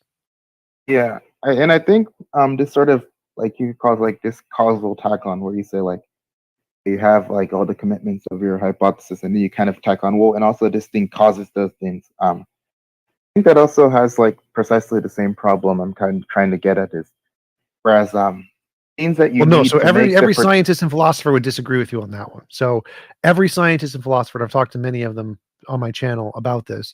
If we found a Bible, or just imagine the Bible in it was written, DNA is a double helix, the universe is 13.8 billion years old, Donald Trump would be president in 2020 or whatever, and it got these right, that would every scientist, every philosopher grants, yep, that is 100% justification to believe in God. You are justified in believing. Some people may disagree. Some people may prefer simpler hypotheses. That's perfectly fine. But if someone chooses to believe in God because they have a Bible that was written 6,000 years ago that says all these things and we discover them to be correct, they are 100% justified. Could you use a different epistemology and be justified to believe something else? Yes, that's possible. But this person is absolutely justified in that case. Yeah, so yeah, this Bible case is I just take that to be like something that's entirely different thing than No, it's what's the exact being same. So mentioned, but it's a model I'm- that makes predictions that got the predictions correct, and it has an extra tack on. So it's exactly the same thing. There's a model, it makes predictions, it has an extra tack on, which is that God done it, God wrote the book or whatever, and it gets them right. Would you be justified in believing the tack on, which is that God done it? Yes, you would. Yeah, and you would be justified in believing, at least I take it, because it's taken that God at least, wrote the Bible as part of the theory. Yeah. But I mean, I don't know. Like, yeah, well, it was you good could just say talking to God you caused guys, it and it I was written guess. by Bob or something. But either way, as long as there's some causal relation between the part of the hypothesis and the successful prediction, yes, you're justified in believing it. All right. Well, it was good talking to you guys. I'm gonna get off. Badass, what's up? Yeah, what's up? How much did you get a question? Something you want to talk about? Yeah, I'm not clear on your moral view, if you mind elaborating on that. God damn it. Yeah, so we have a pattern of moral intuition and moral progress. This pattern is consistent. I think it's caused by a law of physics that would apply to all conscious agents in the universe, and so it's subjective. Or did you want to talk like specifically? His what I moral think view morality triggers them any so involved manipulation badly. levels of moral, and so we should Wait, the so best of all possible. you're a moral subjectivist? No, I'm a moral realist. And you believe that moral progress based on intuitions would be justifiers for moral facts? Those would be phenomenon, and explaining those phenomenon, one of the hypotheses is that there is some kind of a moral objective groundwork that's causing these. What do you take a cause to be? There's lots of kinds of causes, like a god could be a cause, a platonic object could be a cause. Law of physics could be a cause. No, I mean, Evolution could be a cause. what I'm trying to ask is not for some like set of exemplification. I'm asking like what would be the touchstone that actually furnishes A something deterministic that's set of causal. a deterministic set of things that leads to a particular outcome. So that would just be like a set of antecedents that condition or furnish some consequent. Yeah, so like if there's a law of gravity and gravity causes things to with mass to come together, gravity caused the two things with mass to come together. That's a cause. Okay, well, so you're saying that there's going to be a cause for these phenomena? Yes, obviously, necessarily that's the case. And I think the cause is a particular objective thing like a law of physics rather than a subjective thing like evolution or culture. When you said that's necessary, the modoscope's going to be like logical, right? Modal scope is irrelevant. It's irrelevant semantics. Why do you say that? It's irrelevant to the conversation. So whenever we go into meaningless semantics of philosophy, I'm just going to end the conversation there and go back to the actual conversation. So do you have an objection to, did you understand objective? It's an object. Platonic object would be objective. God would be a subject that could arguably be objective. A law of physics would be objective. Evolution would be subjective. Culture would be subjective. There's pretty easy to understand the distinction between subjective and objective morality here.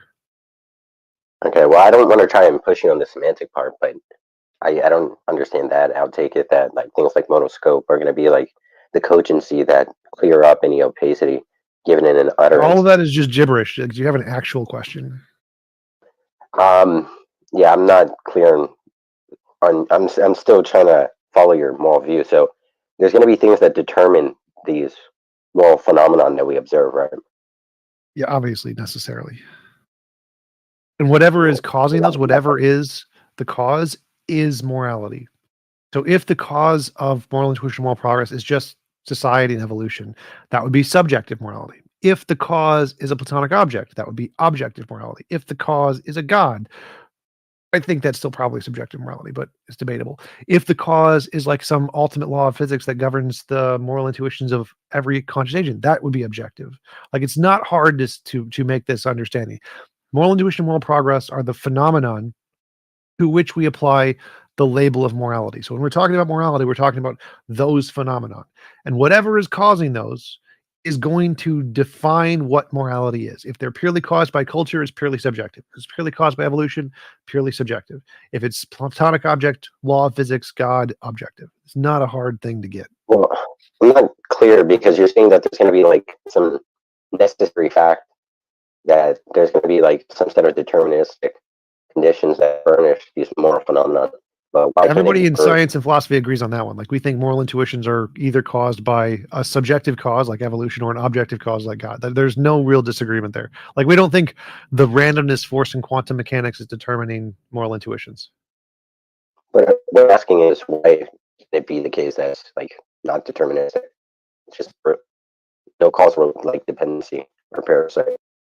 It could be. I'd be fine to grant that it's there's like a logical possibility that there's a brute fact of moral intuitions or something. I don't think we think anything is a brute fact that we've discovered, but it's possible.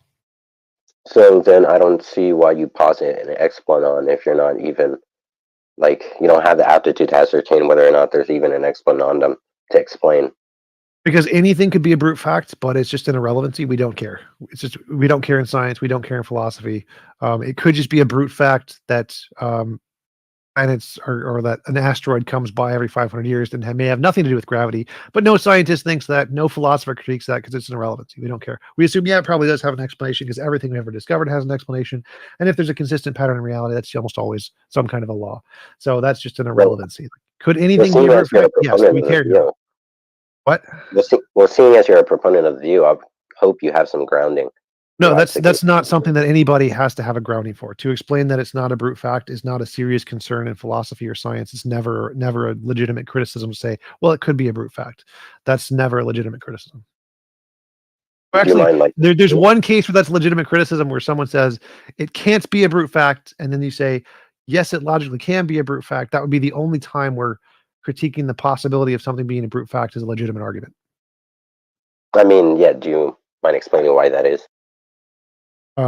because it's an irrelevancy. The fact that something could be a brute fact is irrelevant to the hypothesis that it's not a brute fact. So if I say there's a pattern in these two phenomenon, and I say my hypothesis is it's caused by like a law or something, and you said, but it could be a brute fact, I don't have to care because the evidence comes from confirming the predictions I make, not the fact that you can post hoc explain it with a different hypothesis like it being a brute fact.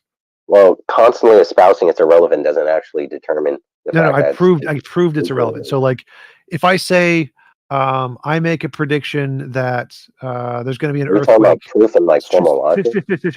So if I make a prediction that there's going to be an earthquake in these 6 locations, and I say this is because of a tectonic plate, you could say, no, it's because of aliens, or no, it's because of leprechauns, or no, it's because it's just a brute fact. Everyone's going to laugh at you. We think you're stupid. You're wasting our time. We don't care. Is it possible that aliens caused the earthquakes? Yes, it is possible. Is it possible it's just a brute fact of the universe? Yes, it's possible. Do we care? No. Do we need to disprove that? No. All of that's irrelevant. What matters, the proof that it's not a brute fact, comes in the ability to make a successful testable prediction based off of a hypothesis. That's evidence of the hypothesis, even if you could explain it in lots of other ways, like aliens or brute facts or a sky daddy. Doesn't make a difference. The positive prediction that is confirmed by the hypothesis is the evidence of the hypothesis, even if you could explain it as a bunch of different things, like a brute fact or aliens. It doesn't make a difference. So your criticism is an irrelevancy because you're positing an alternative hypothesis to explain the data, which there are infinitely many. It's called the problem under determination, and we don't care. Yeah, so in the analogy you gave about the people, I don't see why the opinion that this individual for positing like some counterfactual was going to be asinine. That doesn't really illustrate that it's not going to be. It's called post hoc rationalization. We have a name for that fallacy. I don't see how that's post hoc. And also, wouldn't you take it that sophistry if somebody comes up with a you would take it that sophistry is only like going to be deployed given some inference, right? No. Sophistry can be deployed given lots of things. There's no inference required for sophistry. You can do that for no reason at all. But so the first thing, go back to the part about the post hoc rationalization. So if I come up with a hypothesis that predicts earthquake locations and I get it right, the fact that you can then come and look at my data and make up a new explanation that's post hoc. You've looked at the data, you've copied it to make up a new explanation. Post hoc rationalization. You look at the data and then make up the explanation.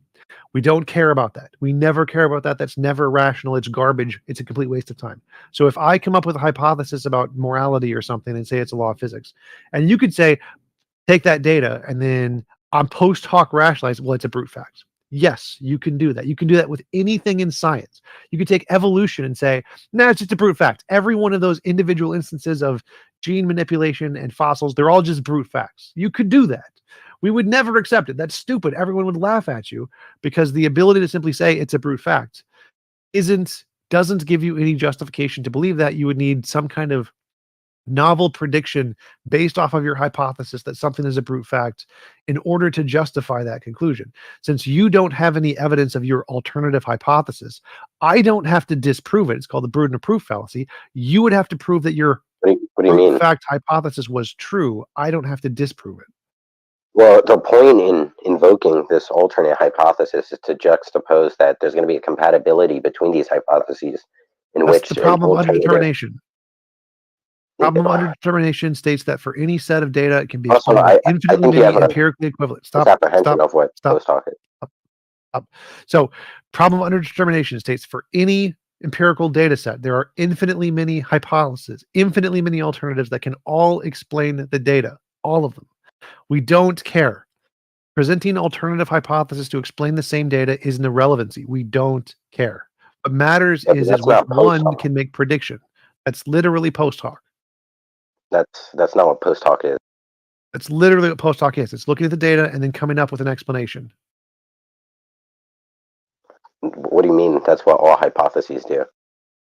No, that's not what all hypotheses do. Any set of data can be done for any set of data. You observe a set of datum and then you draw some explanation. Yes, that's correct. That's not what post hoc is.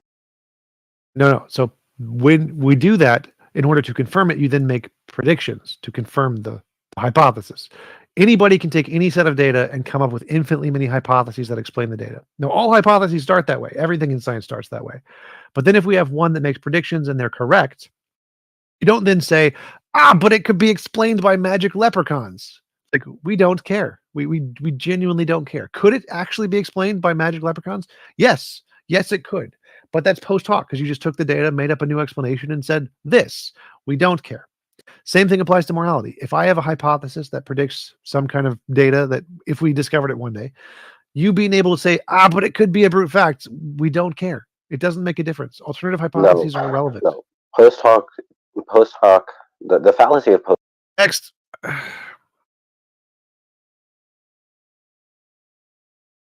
Good morning. What's up? Hey guys, this is the Atheist Show, right? Yep. Oh, so I was just wondering, what's your guys' like definition of God? To start off, sort of. Usually some kind of a conscious entity that created everything except itself. Okay, awesome. Do you know what like modality is? Are you aware of like, modality modal statements, that kind of thing? Irrelevancy. Do you have an actual question? Yeah, I do. I'm just making sure you understand some basic No, concepts. we're going to skip all of anything that goes into pedantic philosophical garbage. I just end that conversation and go back to the Oh, okay. Well, it's okay. I can explain it to you if you don't understand this. Cool. So you have an actual question. If you don't give an actual question, I'm just going to kick you off the stage. Okay. Skip all philosophical gibberish. You're getting quite angry. Settle down, please. Calm down. Last warning. Question. You're gay. Okay. Bye. T-Jump?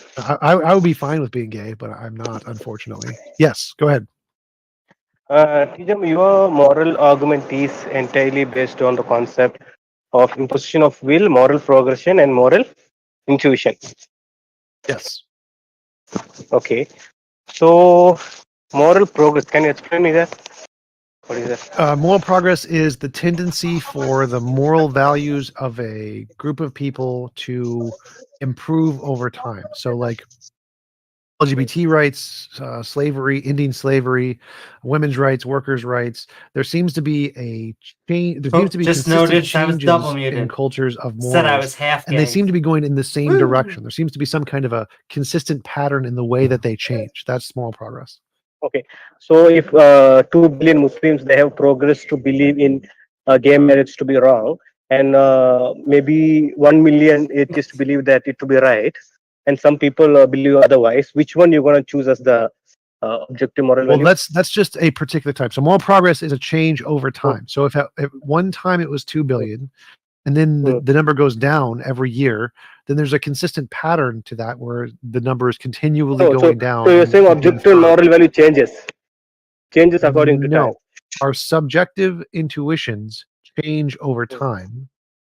Our subjective intuitions don't define objective morality.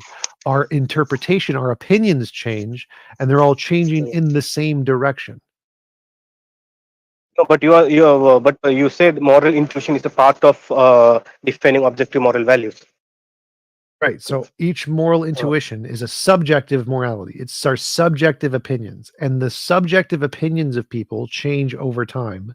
But what's objectively true is the thing that guides all of our moral intuitions. The way it changes is all changing in the same direction. So it's pointing towards one objective truth, even though our subjective values can change over time. They're all changing in the same direction. Okay, so you believe in objective moral values because you think some natural phenomena gave you that objective values, isn't it? It is dependent on my. So I will give you a scenario. Just India and China consists of half of the world's population, and more than 90% have taken COVID vaccine. So in a case, just think that some due to the vaccine, some chemical changes happened in the brain, and they are still intelligent. Nothing happened, but they have their moral values changed. Now they consider raping and murder to be acceptable. So they are the majority of more than 50%. So now would you consider raping to be fine? Again, so this is a consistent change over time. So this is the cold argument for global warming.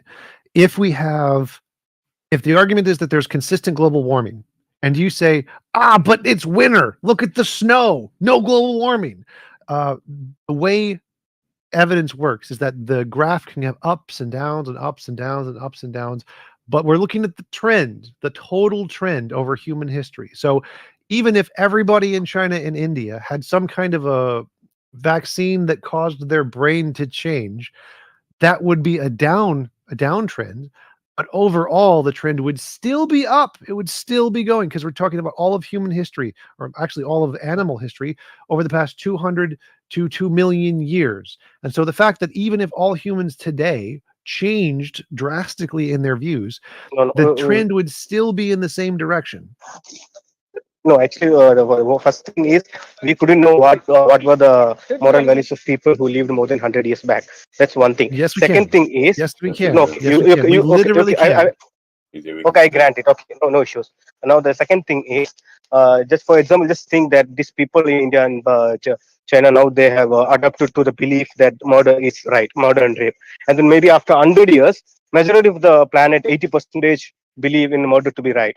So yeah, so in that case, if it was the case that all of society's values changed and continue to change in the opposite direction of moral due to progress, chemical that would be changes, yeah. evidence. Wait. That would be evidence against my hypothesis. Yeah, that's what I'm saying. Because if your entire objective morality is based on the Evidence. It's based on chemicals in the evidence. brain, yeah, chemicals in the brain. Because you said So if the evidence changes, then yes, that would be evidence for a different hypothesis. That's how evidence works. Can you give a prediction of where the second goal is going? Like what characteristics and traits that we're ending up towards?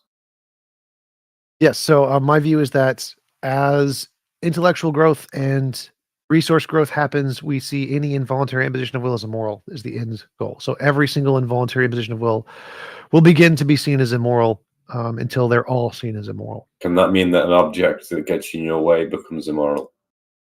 Yes. It's a non-conscious agent, right? Yes. So my hypothesis entails that in the very, very, very far future, we will begin to see things in nature as immoral, even if they aren't conscious. And we even see a lot of that today. What'd your example be that we see today? Have you ever kicked a table and got angry at the table and hit it?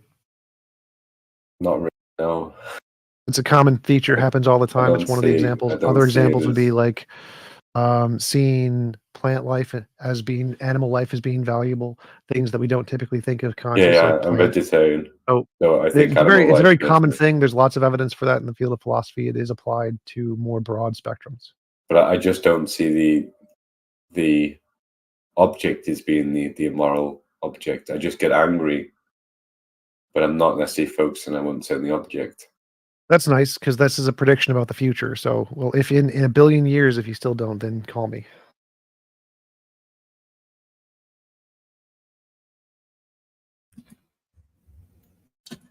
Also, this is a random aside, but I have to go in about 30 minutes. Right. Anybody else from the audience want to talk about that? Did you have anything? For the opportunity. Must have been quite a hard time trying to understand flying space. I was having a hard time, but that's besides the point. What do you mean? Do you believe that moral intuitions are is objective morals? No, moral intuitions are our subjective interpretation of morality, just like our eyesight is subjective interpretation of light. Anyways, I would just like to talk more about the why question. I feel like it was kind of like just tossed away to the side, you know. The what question? When it comes to the ultimate why question, you know, I just want to know how you reconcile with this. Like when it comes to proving something, how do you deal with the why question? What is the why question? Can you give me an example? Like, as if I was just like the example that I told Amy when I fall. Like let's say I drop something. Why does it fall? Because of gravity. Why does gravity do that? There's other reasons for that. You know, it may. You know, but that's besides the point. Whatever reasons. You're asking like, what is the final why question, or the answer to the final why question, or something? Yeah, like the final why question. Like once you give reasons to why gravity does what it does. Why because does it's the fundamental nature of reality. That is the final why question. And if you ask why is the fundamental nature of reality, like no, it's just it is. There is no answer to that. It is fundamentally the fundamental nature of reality. That's just the thing. You can't really. There's no real answer. You know, it always comes to a point where you have to. No, that is an answer. That's a full answer. So there is no why for the fundamental nature of reality. It is uncaused, and so there isn't a why to it. It is the way it is. That is the answer. So it's fully answered. I disagree with that. I don't think what makes you say that. That's how necessary means work. Like, I don't get it. No. You said like the fundamental for Nature of reality. nature, yeah, that so why do you think there is no why question for that? It just is, right? Because that's what the word fundamental means. Well, I didn't really take that in, but then I guess I'd argue it's not fundamental. Yeah, you could say that, but that would mean that you would lead to like an infinite regress or something, which, I mean, I'm fine with an infinite regress. I don't see a problem with it, but I don't think there is one. So if there is a fundamental nature of reality, that would be the final answer to the why question. If there's not, then it would just be an infinite regression. How would there just be an infinite regression? Infinite regressions are logically infinite possible. question? Yeah, why questions? Yeah, and when I used to No, I think mean about of this, I causes. thought that yeah, and when I used to think about this, so when I used to think about like this why question, I also came to this because every time that you even try to answer something in any way, it just comes to this. And yeah, it is a big problem, I think. Do you have any arguments for a fundamental or whatever? And then I have a question. Go ahead, Amy. Well, I just want to know why the cause would be a whom. In almost any of our natural laws, the cause is never a whom. So why at this point, all the way back at the beginning of time and space, would it be a whom? All right. I'm sorry if I haven't made it clear enough. I don't want to talk to Amy. I'd like to talk to T-Jump. No disrespectful stuff. No, Afraid of you, Amy. I get it. I do have cooties, but I will also say, Right. like, that does mean you just don't have an answer. And just say, I don't know. Okay. No, it's because you're bisexual. It's because I'm That's- bisexual? Exactly. That's right. Oh I'd my. talk to T-Jump and not have to address this. He's afraid he's going to catch your cooties. Amy was right. That's right. That's funny. Just funny. forget about this and let me continue talking to T-Jump. So you were we were talking last time. You were like, you said something like, anyways. So I'll just explain this. You believe that there was nothing before the universe began to exist. Who do you believe the first cause is? Quantum fields. Quantum fields. Elaborate, please. Google quantum Sure what you mean fields. by quantum fields. Sorry. Google quantum fields. It's a thing in physics. Do you mean like quantum mechanics and stuff? Quantum fields are a thing that perpetuates quantum mechanics. Oh well, I'm pretty sure I understand it. Then I know quite a lot. Anyways, but a lot of what I was saying before was coming from, and I'll just explain it. What basically it's coming from this point. Let's say that there is nothing before. The audience is actually voting existed. to kick him because he's afraid of Amy. That's what the audience says. Amy No, can I'm not kick. Amy afraid. is an admin, so she can kick him whenever she wants. That's totally up to Well, her. I will say that it is kind of, I didn't want to use the word cowardly. It's such an easy, word to go to. But if you're not going to argue or debate with someone because of their sexuality, I will say. Well, I recognize not debating someone because of their sexuality as a reason, and there's not much you can do about what I recognize. Wait, I have a random question. Do you think would it be worse if he said he wouldn't want to talk to you because you're a woman? Yeah, that's. T-Jump, what's a woman? It's like a backwards compliment. Yeah.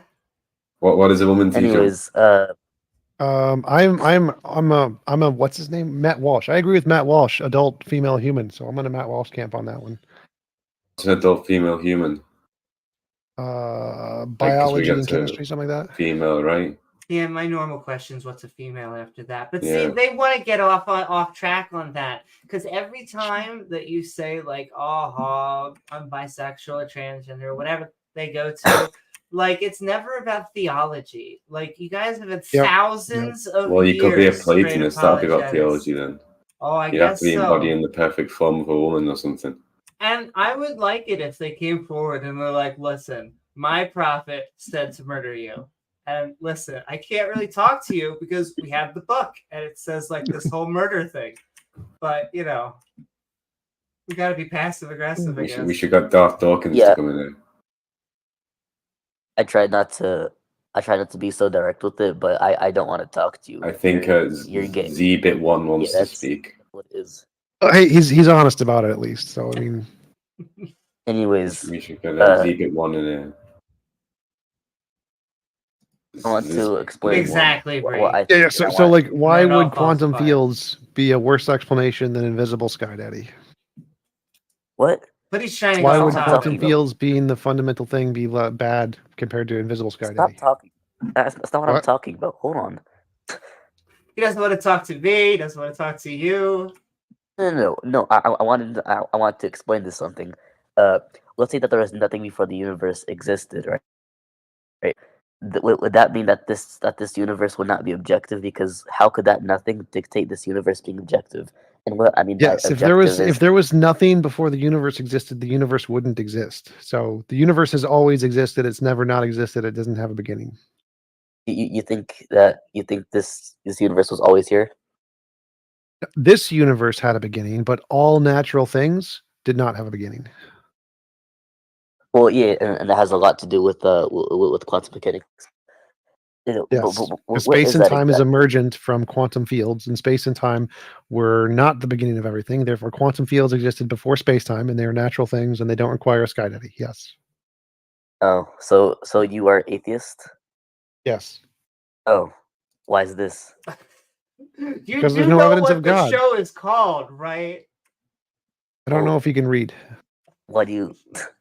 Anyways, why do you require evidence to believe in God? I require evidence to believe anything other than my personal favorite beliefs. But why is this?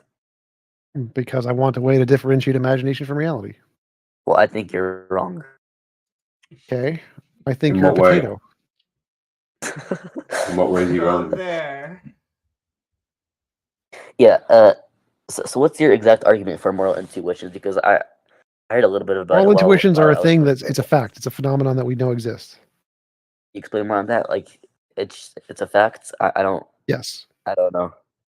Moral intuitions are just the feelings you get of right and wrongness. That's all moral intuitions are. Whether or not they're objective or subjective is irrelevant. The moral intuitions exist as a phenomenon regardless of whether they're objective or subjective. Oh, So this is a feeling I get, but when theists can't answer questions, they end up trying to go to morality. That's my new experiment. It's okay, that's technically nice. true, yes. But anyways, But anyways, morality. yeah, that I morality. think it's because since morality hasn't been solved by science yet, it's kind of a god of the gaps, and so they can go to it as kind of a gap that most people agree upon, that things are moral. And since science hasn't explained it, they can use that to say, you see, here's something you haven't explained, therefore God done it. Yeah, that's nice. But the penguin guy that was in here earlier, what was he arguing? He's arguing about semantics, about philosophical terms like brute facts and He was modality. trying to So get he the had nothing Batman. relevant to say. And is Oh, God wow. subject to morality, or is morality subject to God? Yes. Oh. Or I want to hear what Z-Bit1 has to say. Well, there were some other people in line first. Okay. So you, Amy said that I wasn't answering a question or something. What is this question exactly? Well, every time that we ask you how maybe... I was talking to T-Jump. Oh, of course. I forgot. I'm sorry. I have the cooties. I'm sorry. I don't want to get them all over you. He literally asked, Hey, Amy, what was this question? Ugh. He talked to you inadvertently. I think he's going to become bi now. Listen, it's Freudian. I understand. All right. Hello, 369. I think you were next.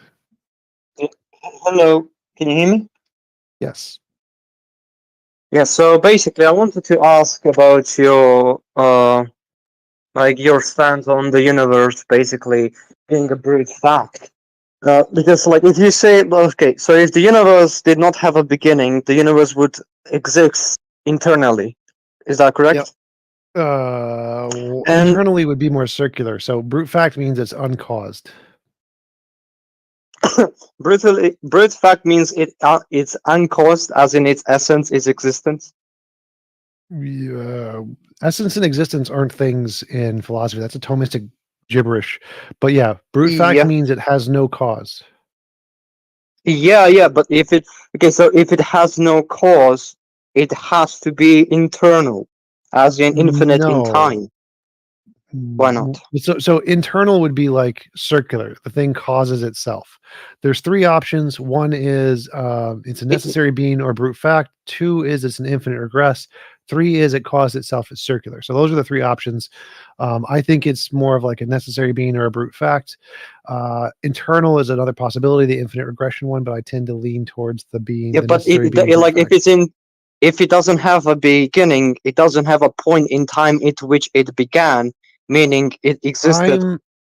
Time began like to in- exist. So space and time are emergent from quantum fields. So time and space began to We exist. don't know that. That has not We been do, proven we yet. do.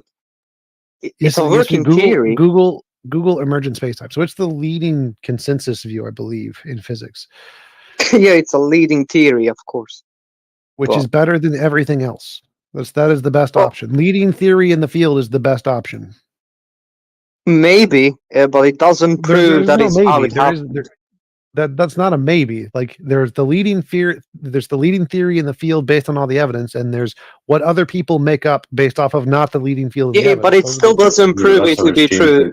Prove that true. it's like the best explanation we have for now. Yeah. Well, yes, that's literally what it proves. That is literally it the best doesn't. explanation we have. Hey, right now. maybe the guy who's the leading theorist. Yeah, but like when you say prove, I mean to say like you say that it's true because we We like can't that's prove like it's the best correct. thing. Yeah, it's the best theory we have, but we can't prove it's correct. That's Yeah. Yeah. Okay, but I still don't understand like if it doesn't have a beginning, it has to be infinite in time because it has no point in time in which it began.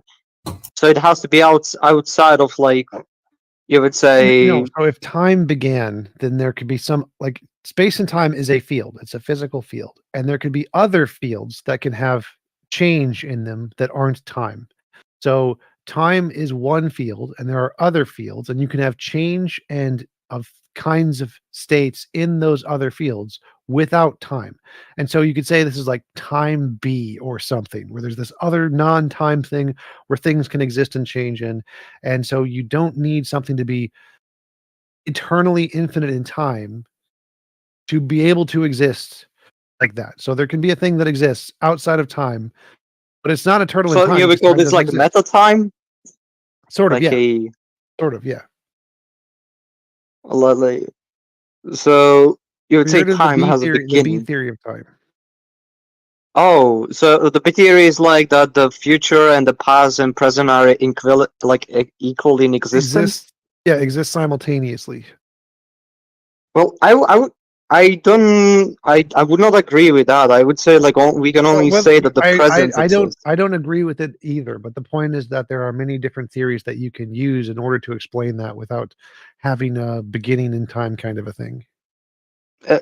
Yes, but like the thing is, if your theory depends on a theory to be accepted, basically you would say almost blindly, then you cannot say it proves anything. You just say if we accept this premises, then we can say this proves this, which I would agree with. Right. What's the problem there? Well, my problem is like I don't like you just simply cannot still like it's a flawed. It's a flaw in premises because we just have to accept it as being true. Well, yeah, I can do a similar thing where I say you should accept my premises, which you don't necessarily agree to, and then we can reach to a different conclusion. What we can all Right, agree right. on is no. Finish up, T-Jump. I'll make my point. All right, yeah, so I agree you can make up any hypothesis you want to explain the data. The one that's the No, most not rational- hypothesis, as premises, like the things we accept Stop.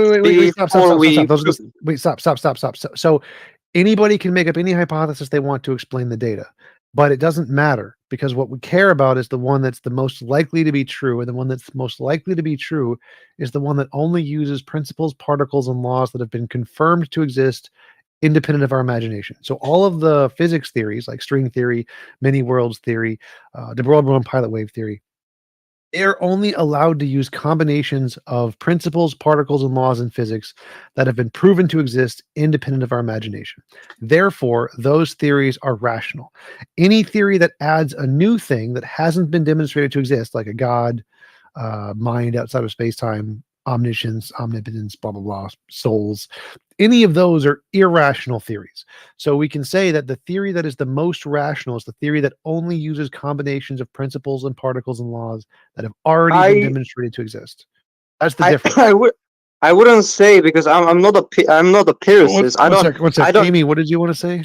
Well, okay. We can empirically verify that the universe is 13.8 billion years. We know I would not agree. Well, I get that, but I guess I'll try and explain why. Yeah, that's a fact. We know. I would not agree. Well, Hold sure. on, let her finish.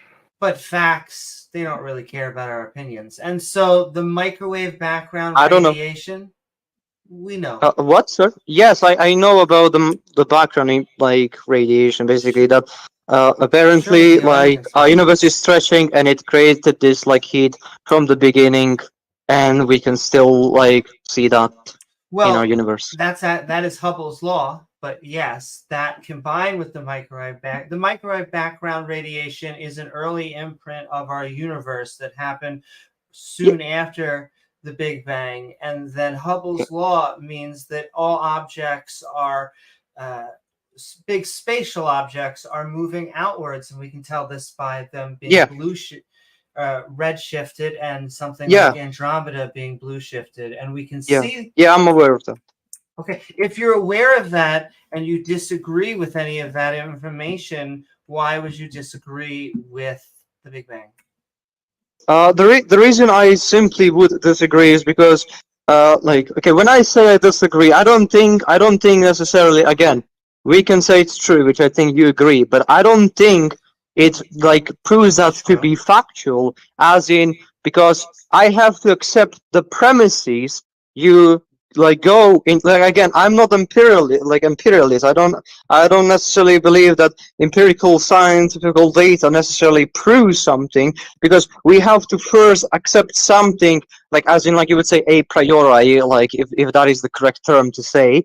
Basically, we just have to accept, I can go through the specific premises we do accept before we make our first conclusion. We have to first make essentially assessments of how reality must be for us to be able to do empirical science, and that is simply those things cannot be scientifically proven. They have to be basically accepted on metaphysical level. Yeah, that's what I wanted to know.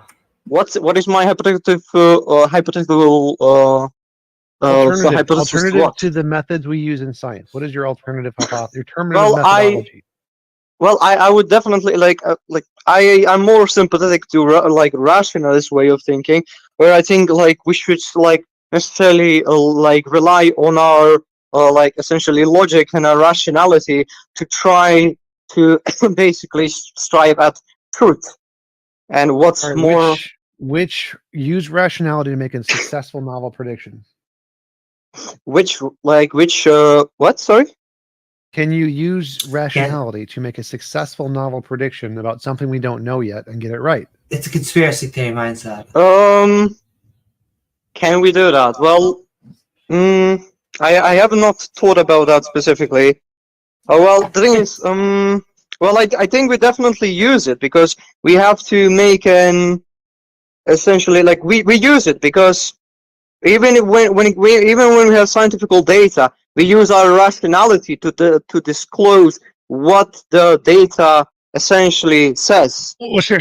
So but that's not the question. So rationalism versus empiricism. The debate is about which one can tell us about reality. Empiricism says we can tell you about reality because we can use our empirical data to make predictions about the future and get it right. Rationalism has never been able to do that. Now, rationalism, obviously, we use rational thinking when doing empirical work, but empiricism uses the empirical data to make the prediction. Rationalism has nothing to make predictions. So I would certainly agree that empirical data is definitely much more useful and much more reliable when it comes to making assessments of how our natural world would behave. Flipped on that But it doesn't fast. entail that is like it doesn't entail true facts, or it doesn't entail what like necessarily proves it. I never claimed that like with rationality like we will like definitely get those things, but I think it's basically a like way of thinking that we must essentially use for anything. And Well, I no, think so it would rationality be, also doesn't entail truth either, because there's multiple different forms of logic. There's standard logic, non-standard logics, many-valued logic, quantum logic, fuzzy logic. Each one of these logics could be true, invalidating the other ones. And so our rationality, which is typically built on standard logic, is also not necessarily true. So the fact that you're trying to determine truth based off of rationality or empiricism, neither one entails that what we're saying is correspondent to reality. What matters is which one is the most likely or the best at telling us these things. Empiricism is better because it can predict the future, and the ability to predict the future is the best way to try to give us a justification to differentiate whether something is real or imaginary. Rationalism doesn't work, which is why pretty much everybody in science and philosophy abandoned it. We are also very susceptible to charming people making things sound rational to us and us being convinced. If we want to get bias out of it, empiricism, science is the best methodology we have in discerning fact from fiction. oh well, you can say that for both ways. Like anybody is susceptible to, you would say, even the data you see, like mathematicians are like you would say influenced by the beauty of some equations rather than like you would say their innate like probability or some sorts. Like I don't necessarily know like even what I'm necessarily talking about here, but that is just what they said. For sure. The simplicity in mathematical equations is always preferred. They like the way they look, for sure. Well, Love so you, what? Bree. Yeah, Go check out yeah, Hindsight. but like she said like when it comes to like you have to be careful when you use your like rationality because you can be influenced by other people.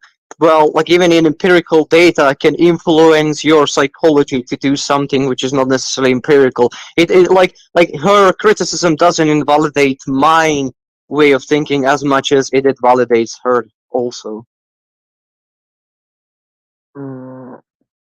Not sure I understand both your sides there, but so I would say that rationalism does not have a way to differentiate imagination from reality. Like our logical and mathematical systems could Wait, clearly be used. empiricism does? Yes. Okay, when you say our imagination versus our reality, what do you mean by that? Like, because So I don't think I get what you mean by that exactly. I imagine I'm seeing a unicorn, but I am not seeing a unicorn. I do not see a unicorn. So there are How do things you that I know have that? made up. I can literally see. I see a TV. I do not see a unicorn, but I imagine a unicorn. So there's some difference between my imagination and my experience, right? Got to be a difference because I'm imagining a unicorn, but I am not seeing the unicorn. Okay, well, So how there's a can you difference between- empirically? How can you there's a empirically difference- prove? How can you even how can you even empirically prove like what you can see and like Where like we what are. things are happening in your brain? What does the word empirical mean? So, like data, collecting data science. Basically. Empirical means collecting data from what? From the natural world we have. From sense experience. Yes. But I don't Okay. get how solipsism, it always goes back to this. I don't get how like- solipsism fixes anything. Because if solipsism is true and you're trying to trust, your rationality. I don't think he's a solipsist. Well, no, I agree. I mean, most theists are not solipsists, and yet it always seems to go back to solipsism. Okay. Well, my only criticism is like when you say like you can use like empirical data to necessarily like distinct from like imagination and reality. I would say you simply can't. You just trust that it does, because like again like thinking is, in my opinion, not necessarily like in a sensory thing, because like you don't necessarily have to see your thoughts. You don't have to sense, like you cannot taste them. It's like there is a certain aspect of Right. thoughts that are not taste sensory. Well, so the follow-up here is that there's some difference I mean- between our imagination and experience, and our imagination is very bad at predicting our experiences. It's very bad at predicting the future. But if you have a hypothesis that's very good at predicting the future, that's a reason to believe that hypothesis is more likely in correspondence to whatever it is you're experiencing than your imagination, because it's good at predicting the future. Your imagination is bad at predicting the future. And so if you have a hypothesis, like there is an external world, and in the external world, there are asteroids or whatever, and the asteroids will come once every 500 years, and that comes true, that's reason to believe your hypothesis that there is an external world corresponds to this experiential stuff rather than your imagination. Okay, I would disagree with the first thing, like in the beginning you said. Now I don't know, can I necessarily say the same thing as you said? But basically you would say like you cannot use our imagination because it's just not good. Well, how do you think we get those hypotheses? We use our imagination, and then we try to confirm that imagination with the data we have. And if that imagination is correlated reliably with outside world, we say this is a working hypothesis. Just like Einstein discovered like the relativity theory, like he did not confirm it until much later on. You're partially right. You're partially right. So we use our imagination to come up with tons and tons of hypotheses. 99% of them are wrong, but one of them is right. This one that's right, whatever is in that hypothesis, like if that hypothesis says there is an external world and that's why this happens, we're rational to believe the one that's right because all of the other ones don't work. And so you're right that we come up with that one via our imagination, but that isn't the same as imagination because all of the other ones that we come up with imagination are wrong. So imagination is very bad. But if we got one that was very good, and that one in our imagination says there is an external world, and it works to predict the future, we're rational to believe that one. It's funny like how you say, like I can say what you said like kind of in a different way. It's like if your imagination is true, then it's good, and if your imagination is not good, like not true, then it's bad. It's like future. If one that can predict the future is good, and if one that if it's correct, of course, if it's true, as in it correlates with reality. I said, predict the future doesn't necessarily mean correlate to reality. So you can predict the future in the Matrix, but if one predicts the future, you're rational to believe it. If it doesn't, you're not rational to believe it. What do you mean you can predict the future in quote unquote Matrix? Like our hypothesis, because they correlate with reality. When I say correlate, it means we can test them. Well, that's not what correlate means. But so like even if we're in a dream world, we could still potentially make predictions and still get them right potentially. I mean, potentially. Yeah. But we don't accept that. Even if it's possible, we still think it's right if you were able to make still like here, like even like how I see it, the only thing that we have more determined is that rationality, when used in a proper manner, as in when it uses the data that we have collected, it's more correct than not. And then we can test those hypotheses, which still, like in my opinion, reinforces our how do you test them without empiricism?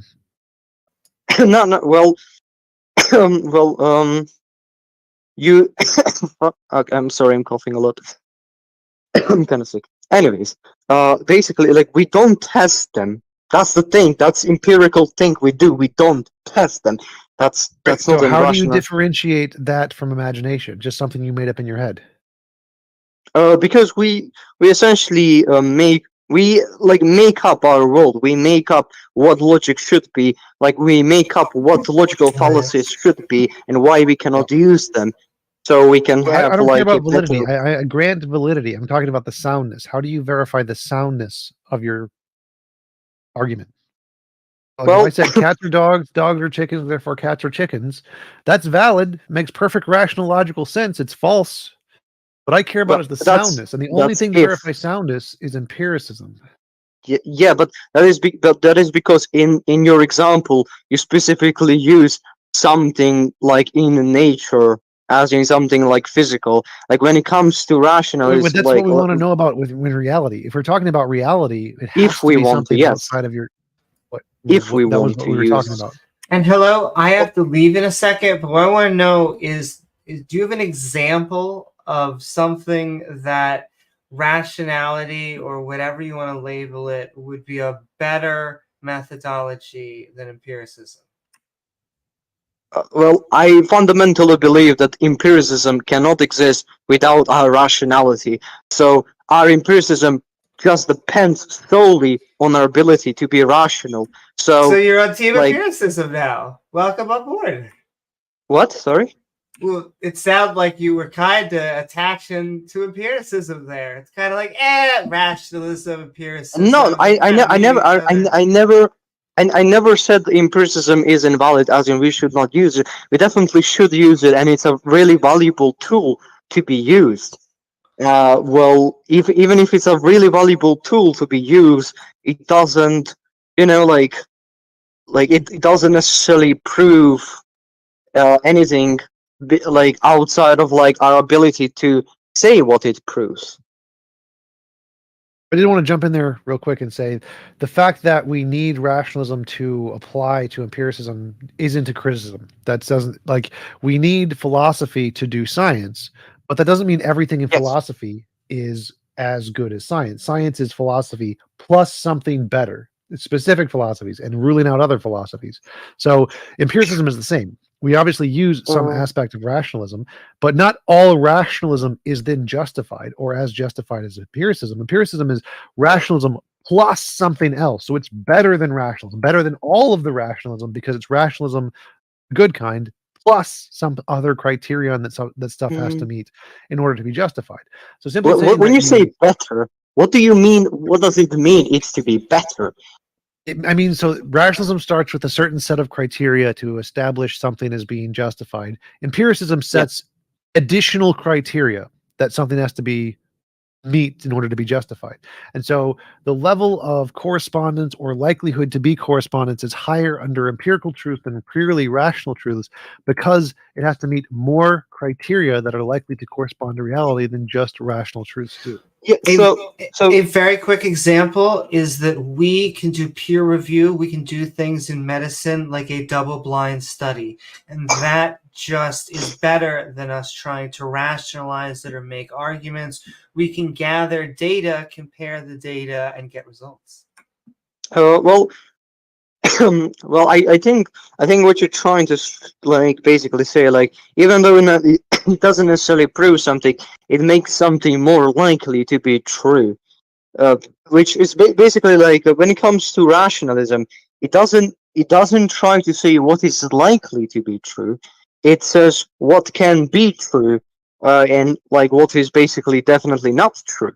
Well, when it comes to so that's the part where I think you're wrong. So rationalism is also probabilistic because there are other forms of logic. There's standard logic, non-standard logic, quantum logic, fuzzy logic. So rationalism does not say what is true. It says what's true given this logic, if this logic is true. So, and then empiricism goes a step further. It says, here's the rationalism we use, the standard logic, and if this is true, and if all of this empirical stuff is true. So it has extra criterion that make things more likely to be true than rationalism. Rationalism is less likely to be true than empiricism. I don't know how can you empirically try to prove that. And on that note, sending so much love to everyone out there on T-Jump's live chat, my live chat. You should all be subscribing, liking, following. And thank you, hello, for joining us. You can keep on having the conversation with T-Jump. I just got great papers. Yep. Love you all. Yeah. Well, thank you. It was delightful to talk to you. Woo! All right. So to answer your question, like again, rationalism has. Disconnect quietly. If you want to continue the conversation, you should all be heading over to T-Jump's Sending love to all my atheists and skeptic brothers and sisters. I didn't do this at the front loaded, so I just want to send love out there to davegar and Chris Disciple and Dale Pastel and Rachel Holen and Ian Davenport and Rejos. And really all of you, send all you love out there that stayed with us with the stream. You know, I just find it interesting.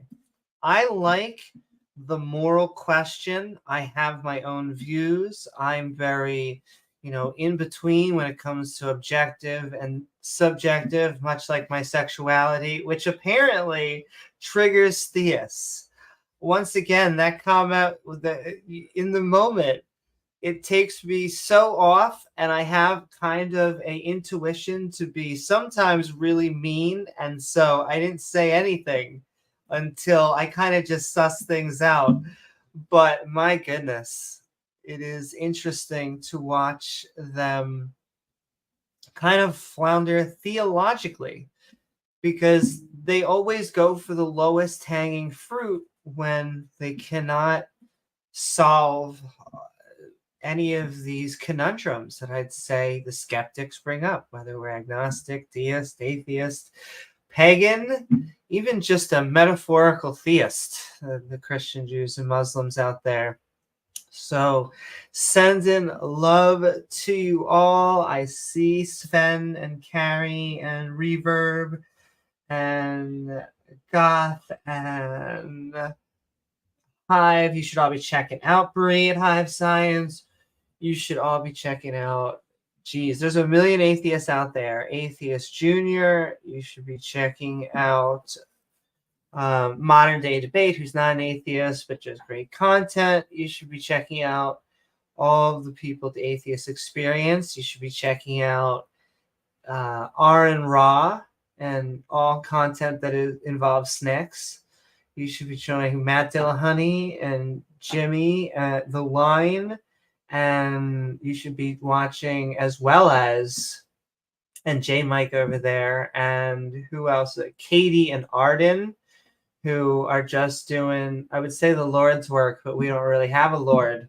So just trying consistently every week to settle down the subject, which has become so crazy lately. I swear, I thought it was going to calm down. Like 5 years ago, I thought it had peaked, and now we're at a new ramp. Fun times. Politics. They are doing the ladies' work out there, just answering either people who I'll do the mean then the nice. People who are either passive aggressive or who just generally have, good, hate to say good faith questions, but honest questions, and they're helping suss things out. Woo, Bree, send so much love. Trying to think who else to shout out. You should be watching Oz and Jenna over there. You should be watching. Does Shane the Skeptic still do channel? Send love to Shane the Skeptic. And who was I trying to think? SpeedOfSound. Mark Reid, sending love. You should always sign up to Mark Reid. And I'm sure the flavor, thank you. You can tell that my brain was like trying to reach for things. And so instead I just cover it over with more love. That's kind of my shtick. But I think that's about it. I'll do the type of shilling. We did super chats, but also you can hear me click-a-clack. Who doesn't love click-a-clack ASMR? You can do super thanks after at Hive side. That's right, baby. I'll even say go over to Pine Creek. I love Pine Creek's, what's it called? His test, which is poo for drown. And we're going to win him over on the trans thing. Because that should have been over years ago. Well, all that stuff is going to become boring. And then eventually they're like, all right, fine. We will let you exist. I know that that phrase also gets very triggering. It's not about you existing. Oh my goodness. Often it is, but you know, they'll calm down once they stop using us as a wedge issue. You can hear my roommates are watching the foosball. Here, you could do. We have our channel membership with our evolving badge system. It annoys creationists because evolution annoys creationists. I don't know why. Well, we all know why. Because if you understand the diversity of animals, then, you know, we can't believe in the Noah story. Very important. And finally, check out our Patreon at patreon.com/Amy Newman. I'm also sending love to I am Amy Newman, but James W. We should have been doing content at least last week, but it's been a very busy week. And I want to make it up with gusto and in exponential form, because as I get my schedule down, I want to do more streams, and maybe this whole planning things works. I maybe need to figure out with James when we just have days where we can just consistently go on, and I'm ready. It'll be like a 7:30 or something where we just both, and then we do our midnights on the weekends and stuff, because I still want us to be a worldwide stream. We're reaching around the world. Doesn't matter where you are, but also we're trying to you can hear that. So funny. Oh my goodness. You see that sissy that's going, yeah, really hard right now. Also, we put in a maid's outfit. And so just gonna put both of those things together. It does happen. Anyway, sending love. We'll get lots of more fantastic, mostly anti-theist, but we are a skeptic channel. We don't care whether it's going after religious fundamentalism or whether it's going woo-woo, it's crystals, and it's Ouija boards, or it's anti-vax, or any of the other, just goes on and on, unfortunately.